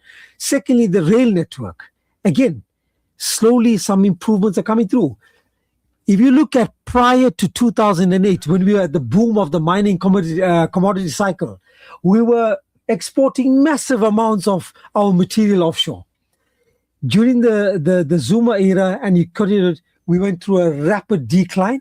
And not too long ago, about 5 years ago, we were at one of our lowest levels in terms of what we were exporting because of the inefficiency of the rail network. Now, in the last 18 months, there's been a turnaround and volumes have started to pick up. And it's good because we're seeing record prices for certain materials like platinum, palladium, gold. Those are big exports for us. The more we export of it, the better it is because more hard currency is coming into our country, better for our economy. So the budgets of the municipalities are still, they're challenged. And the issue is when you're having every time audits showing wasteful expenditure, unaccounted expenditure, and therefore qualified audits, that's an issue. You need to hold them accountable, address the corruption, address the issues. We've got a case with the previous previous mayor that's going on for so long. Yes. How long is that going on? It's either delays here, delays there, whatever, but it's going on for a long time. You need to address it and get the cases going. You need to have wins under the belt that allows us to do that. The problem is because of whistleblowers and the like not being protected, and there's so many cases that we've seen of that, of being killed when they come out, Babita Dukaran and whoever, there's been so many. You're not going to get wins until you get more protection for whistleblowers, you get wins in terms of the courts, and you get some of the major corrupt officials behind bars. Secondly, getting the right officials within key positions. We've seen it slowly. I think you're seeing it in some of the parastatals nationally. You need to get it also within the municipalities and within the provincial departments. That needs to happen. Hasn't happened as yet. And that's one of the big issues that will... But look, this elections that's taking place this year is a big point again. Voters need to make sure that they make their voices heard and put in individuals and parties that can make an impact. Focus on trying to get competent individuals and parties that are showing a reasonable track record of actually doing things and improving service delivery for many of the communities that they engage in. I want to come in there, and our listeners are itching to ask this question. That we've been chatting about political change, and the political landscape of this country, Thabani, is such that the majority of voters are African or black, and the tendency is to vote for a particular lot of parties. The Indian colored and white votes are either towards the DA or partly towards the ANC or IFP or other smaller parties. And when these parties come into power, the coalition comes into effect, and there's very little or no change in the administration of the municipalities. Now, Sumaya, the key question, you being an educator linked up with the unions, whether it's SAMU, IMATU, COSATU, they are there to collect their fees to survive, and with the view to protecting these employees who are predominantly political appointments. Now, to revamp a municipality like eThekwini, Thabani is saying that we need to get rid of city manager downwards, and together with his cronies, which means 1/3 your staff have to move on. We spoke about it, Sam, and we said we need parallel processes like what Mike Sutcliffe did, and he's gone into the woods as well. How do we do it? Your unions are going to start objecting, you being, from a union environment. Would you be able to, or will we be able to convince the unions that allow this process of transformation to take place where these incompetent officials are not fired but deployed into other positions, and key positions we bring in competent people? What will happen, Sumaya? Well, as you always say, and we always talk about this, the fish rots from the head. As you know, the unions belong to political parties. So it will be where it has to begin from the head going all the way down. And unfortunately, South Africa, all our provinces, cadre deployment is always there. So how do you do it? And again, whistleblowers, which is more important, your life or dying? Because when we look at it, at all the current cases, as Brother Hassan Motala mentioned, people are shot, found dead, burnt. So how do we do it? These cases are shelved. Or shelved. Like we and the unions are reluctant to really support redeployment of staff. But again, the unions fall under the, if you're looking just as the under the political banner. Big unions of South Africa fall under the ruling party. I'm giving an example, which again, the ruling party controls everything. Not only the ruling party, but they control. I think Brother Samuel Kennedy will agree with me. So again, everything is a structure. It will take very long. We'll basically have to remove every single person with new leadership, with everything new, and hoping that history doesn't repeat itself. But again, is that possible? Is that cost effective? Who will be affected? Is there hope, or is it just a dream? Well, Thabani, I want to bring you in. We got 10 minutes left, and Thabani, you and Samuel are talking about political change. Sumaya is telling me that unions are politically aligned. That's a reality. I wouldn't use the word fire. Redeploy is a word we use, or re-engineering. I got away with those terminologies when I was head of department and took the inefficient employees and redeployed them under somebody else at the same pay, and then we improved service delivery. We spoke about this some programs ago, and we agreed run a parallel process, but that can only be done if you have a change in political leadership at local government. I know President Ramaphosa has gone the GNU route to get rid of some of his lazy ministers, and he brought in some more progressive guys, particularly in the province, with Martin Meyer and a few other guys in, and at national level, John Steenhuisen and others. John worked with us at local government, and he indicated to me when we met him a couple of months ago that we hope we can make these fundamental changes and bring in competent people. And Hassan is alluding to the fact that at Eskom and at Transnet, they brought in competent officials. And we're not saying all black officials are not competent, but these guys are just being put there. For example, you take a senior manager and you put him in treasury, and he hasn't got a clue about finances. He's going to rely on those below him, and the guys below him are going to rely on those below him, and eventually no work will be done. And you go to these treasury departments and they look at you with a blank face. So Thabani, you've been long, 15 years, you in Exco.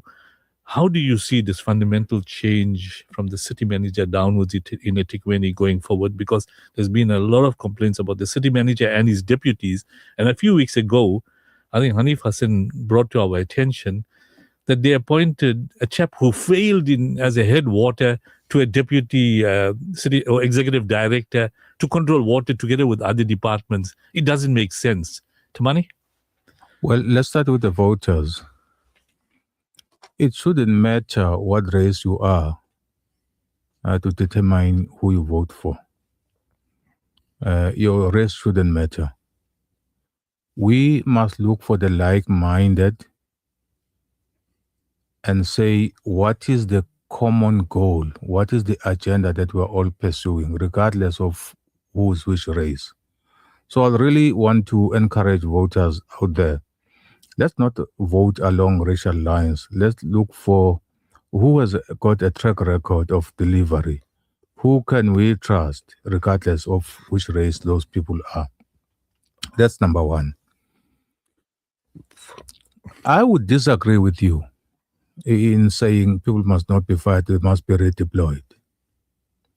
If you don't perform according to the standard that is expected of you, surely you don't deserve redeployment. You deserve to be sent packing.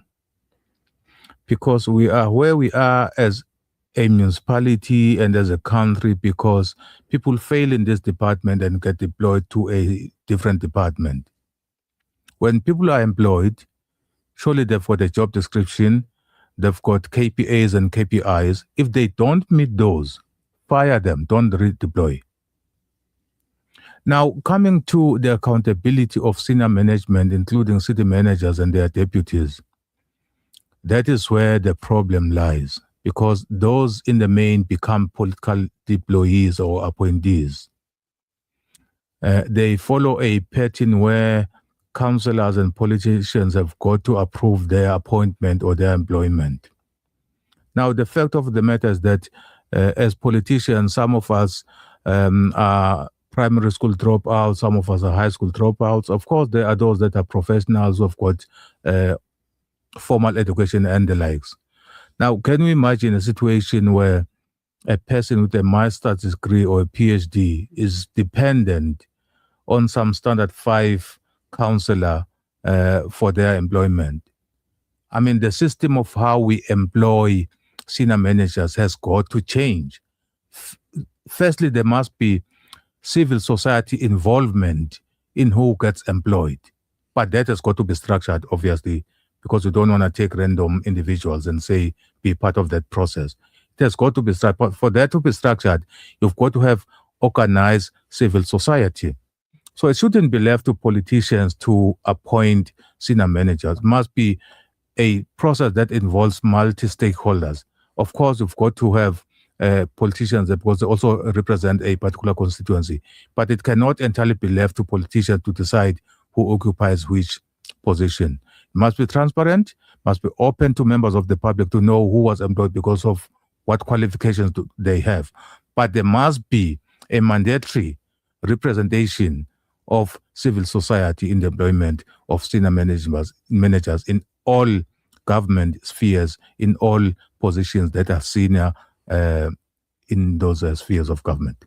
Thanks, Thabani. Sam, you've heard Sumaya's viewpoint. From a union point of view, it's going to be a difficult process. Thabani is saying if you are to dismiss officials because of non-performance, let that be the case. Unions will resist. The key area is that we need to remove incompetent officials. We need to take action against corrupt officials and get rid of them and set an example and bring in competent officials. And in that way, you're going to revamp service delivery or improve service delivery in the municipalities and not run a parallel process like what Mike Sutcliffe did. He brought in 40 new heads and he parked the other guys into other positions until they got fed up and left or they retired. That was a painful process because it was duplicated expenditure. What is your viewpoint? I know we want political change, but the process starts with bringing in competent officials. What's your take? What's your suggestion?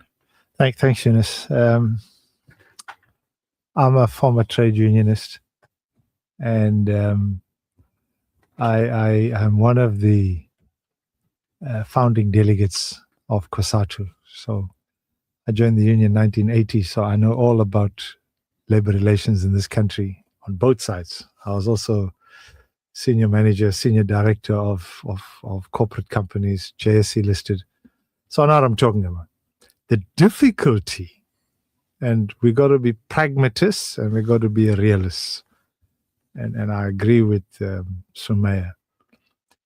as soon as the law is so, labor law is so pro-employee, with no disrespect, that compensation becomes the responsibility of the voter, especially in public service, Yunus. Like you're talking about Mike Sutcliffe, ultimately the taxpayer is footing it, or the ratepayer in this instance.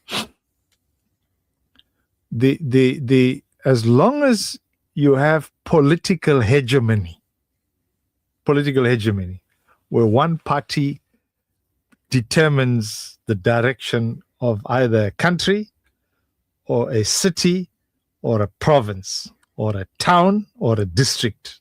That's the spheres of government, Thabani, correct? As long as you have political hegemony, in other words, one dominating party, it is not democracy. We need voters, and part of this radio station is to try and encourage, to educate, to elucidate, to delineate, so that people have a clear understanding that you shouldn't be beholden to a political party that fails. You should be beholden to the outcome of democracy. What is the outcome of democracy?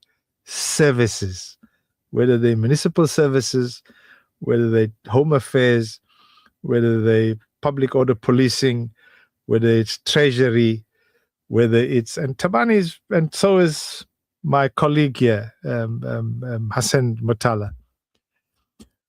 Who is holding treasury accountable for another billion? If I understand, this is probably the third time that this revenue billing system has been changed since 96, right? So it's like Mabhida Stadium. You budgeted 2 point something billion. Thabani ended up at 5.2 billion.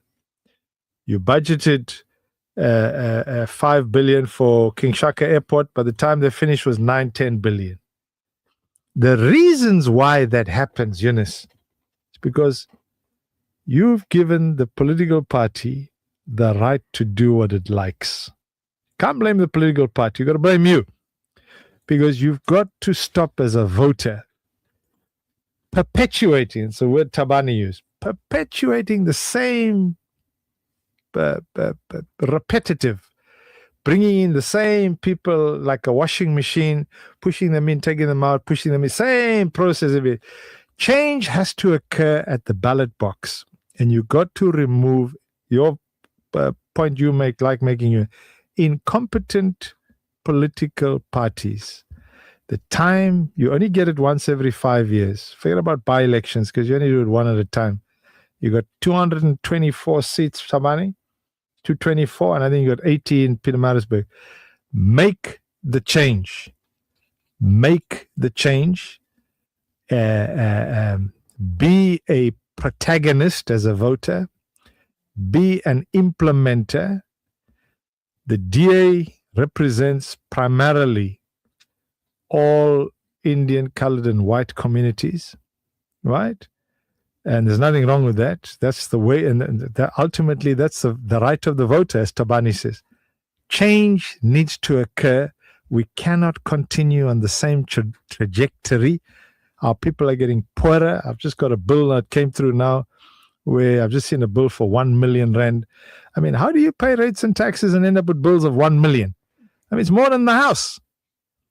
It's something that's horribly, Thabani, wrong. It means that it's not the system that's incompetent. There are people sitting in there who haven't got a clue either about finance, Hassan, or alternatively, they just don't care. It's called indifference. And we as voters, includes me, we got to make change in eThekwini. We got to go back to it's not pre-1994, pre-96, where at least we knew then that we had Outer West, Yunus, I forgot. You had Inner West, Yunus, I forgot about those two. And you had North and Central. And we had a city that was maybe not functioning as properly as we'd like it to do, but it wasn't as plagued by corruption and incompetency as it is now. It's an absolute mess. Let me close with this, Thabani, and you can take it at your exco. The chillers at the Durban ICC, the air conditioning system at the ICC is not working, right? We know that for a fact. They got no money, right? It's owned by the city. It's an MOE. We're losing all conferences to Cape Town. Why? Because we're ineffective, right? It's little things like this that's costing us jobs, Hassan. It's not working. The president was there the other day, sweating, wiping himself with tissues. I mean, seriously? So we're saying, Thabani, you sit on Exco. I think you've been there a while. The DA, Inkatha, EFF, NFP, you'll sit in Exco. Please, Yantela, we're begging you all, can we see at least for the next 8 months more robust, rigorous, vigorous debates? Let the public know. Let's not, asifuni zimfihlo, we don't want secrets. Tell the public where you disagree with the trajectory the government of the day is taking. We're asking you, as the DA, we're asking Hanif. We had a very good interview with Hanif Yunus.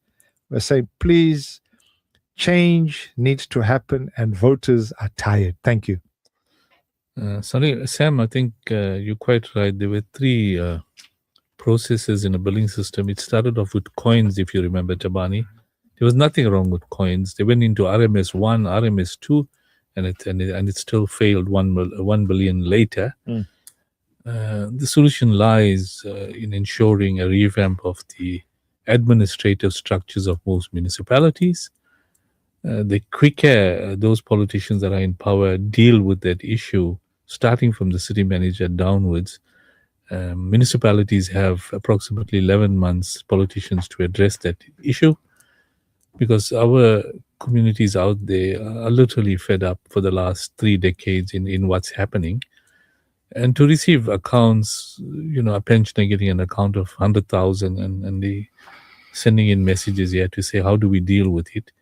And there's, as you said, 52% unaccounted, water usage, not only in the informal settlements, but also underground leaks that are unaccounted for. And also, Abdul, who's present in the studio, will tell you that ORA, a civic organization, raised a burst water pipe, and it took 48 hours to come and repair, and the water was flowing like a river down West Road. So the response time is problematic. And to appoint a person who's failed as a head water and put him as an executive director, and I know the DA objected to that appointment, it shows there are political favors to appointment of officials at all levels, from the middle management to the upper management, where it's costing a fortune to pay these guys. And the former mayor, Kaunda, was interviewed by me many months ago in this radio station, and he said his problem in eThekwini before he was redeployed is that more than 50% of middle management and upper management are not at work. They come in the morning, sign, and they disappear doing their own work and come back in the afternoon and sign off. And I know that culture in these municipalities and indeed government departments. So there's a huge request for change at that administrative level. So Thabani, you are there, and I'm glad you spoke openly that you need to address these issues at Exco level. And people have performance management contracts signed, middle management upwards, in fact, from supervisor upwards.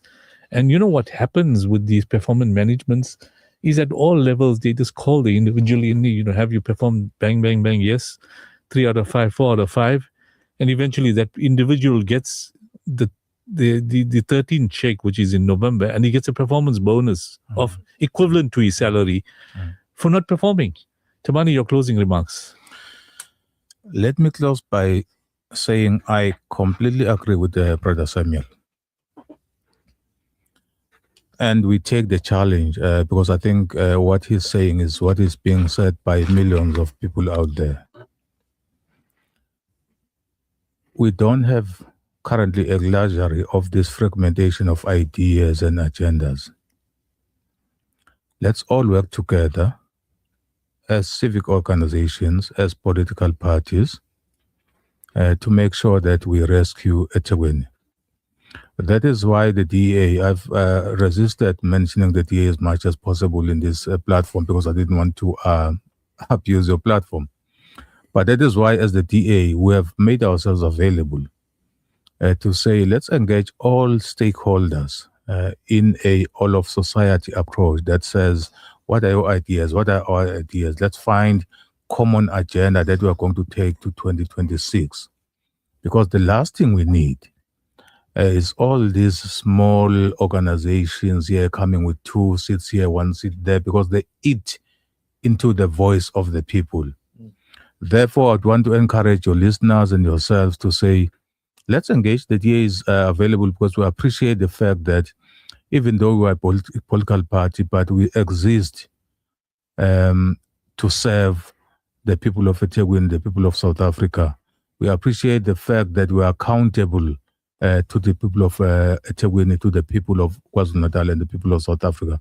Therefore, let's find a platform where we can all engage and find common ground, because we are convinced as a DA that unless we get a stronger voice in that municipality, before you know it, there will be nothing left to fight for. Therefore, this is the only chance for the people of eThekwini to make sure that we all rally behind this one political party that is available to account. We are not perfect, but we are there to account to the people of the city. Sumaya, you're a political activist and a civic activist, and you're working with a lot of political parties, and there is a call for political change, but it starts with civic activism on the ground. Now, you've heard clearly from the comments that are coming through that the problem lies not only with the politicians, but the officials that are appointed, and we need to do a revamp. With a union background you have, plus your civic activism cap, what's your proposal on the way forward? Because one thing is to say that we encourage people to vote, and Thabani is arguing that the DA is in a good position to improve. This is alluded to the fact that the municipalities that are run by the DA, are well run. But at the same time, civic activists are also saying that give others a chance as well. So what's your take? What do you think we should be doing and telling our communities out there that, number one, demand service delivery, number two, how to effect change in the various government departments? Well, everyone who's listening to News in Focus know that these are our views and opinions. We are not telling you who to vote for, but by listening to the different political parties at the same time, the key heading is you need to vote if you want change. It's no use of us sitting here complaining about the ruling party, complaining about the EA, picking on small parties who won major, massive change, which they felt that the previous parties, the current parties, did not succeed.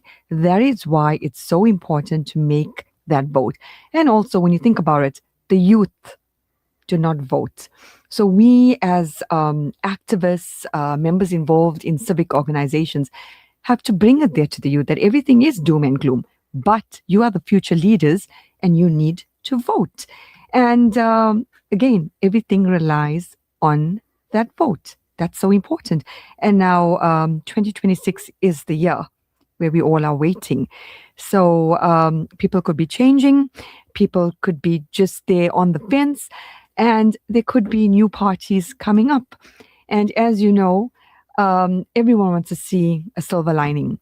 So inshallah, hopefully that we'll have the youth to vote, and whichever parties are in power in local government are going to be parties which are going to make a difference, especially when it comes to service delivery, because that, I think, is something which isn't changing. So inshallah, vote, make your vote. There you are. Sumaya has given her viewpoint from the civic activism point of view, whereby the youth are encouraged to register to vote, and you must choose that party which you believe can make the change, because there were existing parties, and some of them were oppositions, others were on the minority. They just climbed into the bandwagon with the ruling parties through coalitions. So think about how you vote. But we're going to discuss this subject going forward in a number of programs or News in Focus, which could lead up to the elections where we'll have debates, etc. But ultimately, we got to get to the bottom of the problem. Hassan, you got a few minutes. We're closing up. Sure. From a financial angle, how do you see municipalities now trying to create sustainability? Sure. I think first and foremost, focus on getting the basics right. To do that, you need to have the right skills. You need to hold people accountable and ensure that they're doing their jobs properly and doing it efficiently. If you look at South Africa, over the last 15 years, we've underperformed in terms of economic growth. Relative to the global average, we've been materially underperforming both our emerging market peers and also the global average. To put it into perspective, 15, 20 years ago, South Africa, in terms of population size and in terms of GDP, relative to Thailand and Turkey, we were not too dissimilar. I mean, in fact, Turkey was about 60 million people about 20 years ago. We were around 40 million people. Today, Turkey is about 80 odd million people. We are around 60 million people. Turkey's today's economy is 3 times the size of South Africa. And it's been on the back of investment and focused on key areas and driving the economy. We've, on the other hand, have deteriorated in terms of investment, and it's impacted and held us back as a country substantially over this period of time. One of the key areas we need to focus on, but again, to do it, you need to hold people accountable, is on spending on infrastructure, whether it's the public sector or the private sector. If the private sector starts to spend, and I think there's a momentum that we're going to see that starting to improve because there'll be a bit more, hopefully some accountability in that. That will help in terms of job creation, in terms of GDP growth. That should hopefully start to come through. But again, we need to make sure that other parts are playing their part, whether it's electricity, whether it's the roads, the ports, the rails. All of those type of things needs to be sort of going along efficiently, or at least at a reasonable level, so that it allows these areas to go through as well. South Africa, I think we're in a reasonably decent position looking at the year ahead. Obviously, there's a lot of geopolitical tensions globally, which could impact us, and it's becoming more and more a fact of life and a potential issue in our daily life because of who some of the leaders of the major countries like the US and the like. You can see the US is not only now fighting or bullying or whoever it is, just emerging countries like ourselves and with it Venezuela, but one of their major trading blocs and allies over the last 50 odd years is one now which they are having a major issue with. And you're seeing it today. Trump's supposed to be speaking in Davos about what's his plans, Greenland and the like. And Macron and the like are also not very happy with what's going on. So it's the first time in a long time where you're seeing sort of a power such as the US being really sort of against what their allies are wanting. And that is a potential. But that means it has potential implications and impacts for us over here. But we must focus on doing things right in South Africa. So whether it's getting our service delivery right, our doing things efficiently in terms of our production on the mining side, let's just focus on doing things right. Yes, there will be external factors, but if we do things right internally, it helps maneuvering and going through those difficult periods a lot more better and a lot more smoothly than what can happen. So I think it's a reasonable year. One thing just for the consumer, for the listeners out there, inflation numbers came out today. I think some positive, but the negative is still, and it impacts especially majority, most households, is food costs. Food costs, unfortunately, has moved up a lot, and particularly meat. If you're an eater of red meat, beef is up 28% year on year. And it's because we're having one of the worst impacts of the foot and mouth disease. It started on and off, but it rapidly deteriorated over the last 6 months. With the result, you're getting herd levels are dropping, beef prices are shooting up. So it's impacting the daily, but people going out there wanting to buy steak, and they're like, you're just seeing prices have shot up, but it's also impacting other forms of protein, whether it's mutton or whether it's chicken. The chicken is still being relatively okay, but mutton's up like about 15%. Chicken is also going up as well. So I think that unfortunately there are parts which is going to be impacting the back pockets at the moment, and there's no sort of leeway or comfort in the near term. So I think we just need to brace ourselves, especially for food-related costs. I think it's an impact. But other areas, there has been some easing off. Transport costs has been stabilized, and we've seen cuts in the petrol costs over the last couple of months as well. And I think other areas as well, there's been more stability as well. So I think we're looking ahead in terms of a reasonably better year, but cautiously, because geopolitics, unfortunately, is becoming a bigger and bigger part of economies and daily lives. Especially in this past year. Yeah, Sumaya, you'll have to concentrate on veggies now rather than rice and all these things. The price of meat is going up considerably. Really exploited that during the holidays, the price. So we find with the veggies. Sam, I think you got 2 minutes. We ran out of time, and there's some messages coming through. So can you wrap up quickly, Sam, in 2 minutes? I'll go through the messages and then we need to close up. I said to everybody, we'll conclude by 10 o'clock. It's already 10:22. So you got 2 minutes to wrap up, Sam. Thanks. Just one point, and it's omission.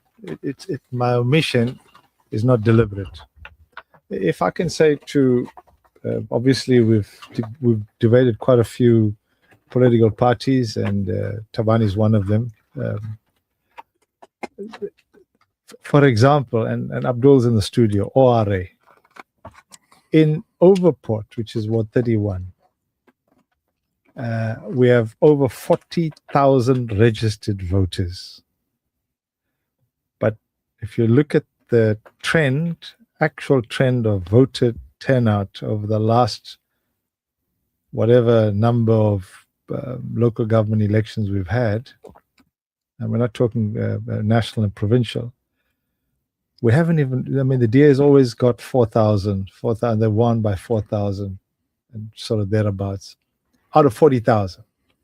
So the point I'm making is, if you want to eliminate small political parties, I understand the system. The bigger the turnout, the harder it is for one-seat parties to get in. As long as we have a low voter turnout, these guys come in at 2,000 votes. We've got to get, and it's a responsibility of every single one of us, including those in the studio, we've got to get people to come out to vote. We got to do door to door. We're not telling them who to vote for, but the higher the percentage of vote, the better it'll be for all municipalities, because all that'll happen is you'll have less one-seat parties. Two, which I need to say this, to Thabani as well. The complaints, and I'm sitting on multiple platforms, WhatsApp groups, Facebook groups. Most of the problems are there's been a lack of equitable employment practice in Pietermaritzburg, in eThekwini, in Ugu, in Cetshwayo, in Mlalazi, in Duguza, in Majuba. I'm talking about the big ones. And that's a matter, you quite rightly say, we must be careful that we don't isolate and ostracize people and because of the race or the color of their skin or religion or their creed or their belief. People must be given an opportunity for space in the municipality based on merit. And we're not saying that people must be sidelined, the majority, but strategic positions. I'll give you an example, Thabani. Non-white accountants in eThekwini, all big work in eThekwini goes to Deloitte's, Ernst & Young, all the big guys. Nothing goes to the medium guys. And the medium guys are black. They colored, Indian, African. And those are the questions we're saying, is that to those people that are affected by jobs, get people to go out, bring more people into the equation, because it's the small parties, with no disrespect to them. I think they've done their job. I think they've tried. They managed to get their seats. We can't knock them for that. The higher the percentage of turnout, the lower the small political parties, meaning that it'll be an absolute contestation between the big boys sitting in council, meaning that you won't have a situation where one party goes and puts a brown envelope and everybody then goes with that party. We want credible elections so that people can get what they deserve in terms of credible, equitable municipal services. I thank you. Thank you, Sam, for those closing remarks. A message from an anonymous listener. Although petrol price goes down, people who use public transport don't ever benefit, because the price of public transport doesn't ever fall, only increases. Even private cabs like your cabs, etc. So that's the problem. You know, people want to keep those same prices.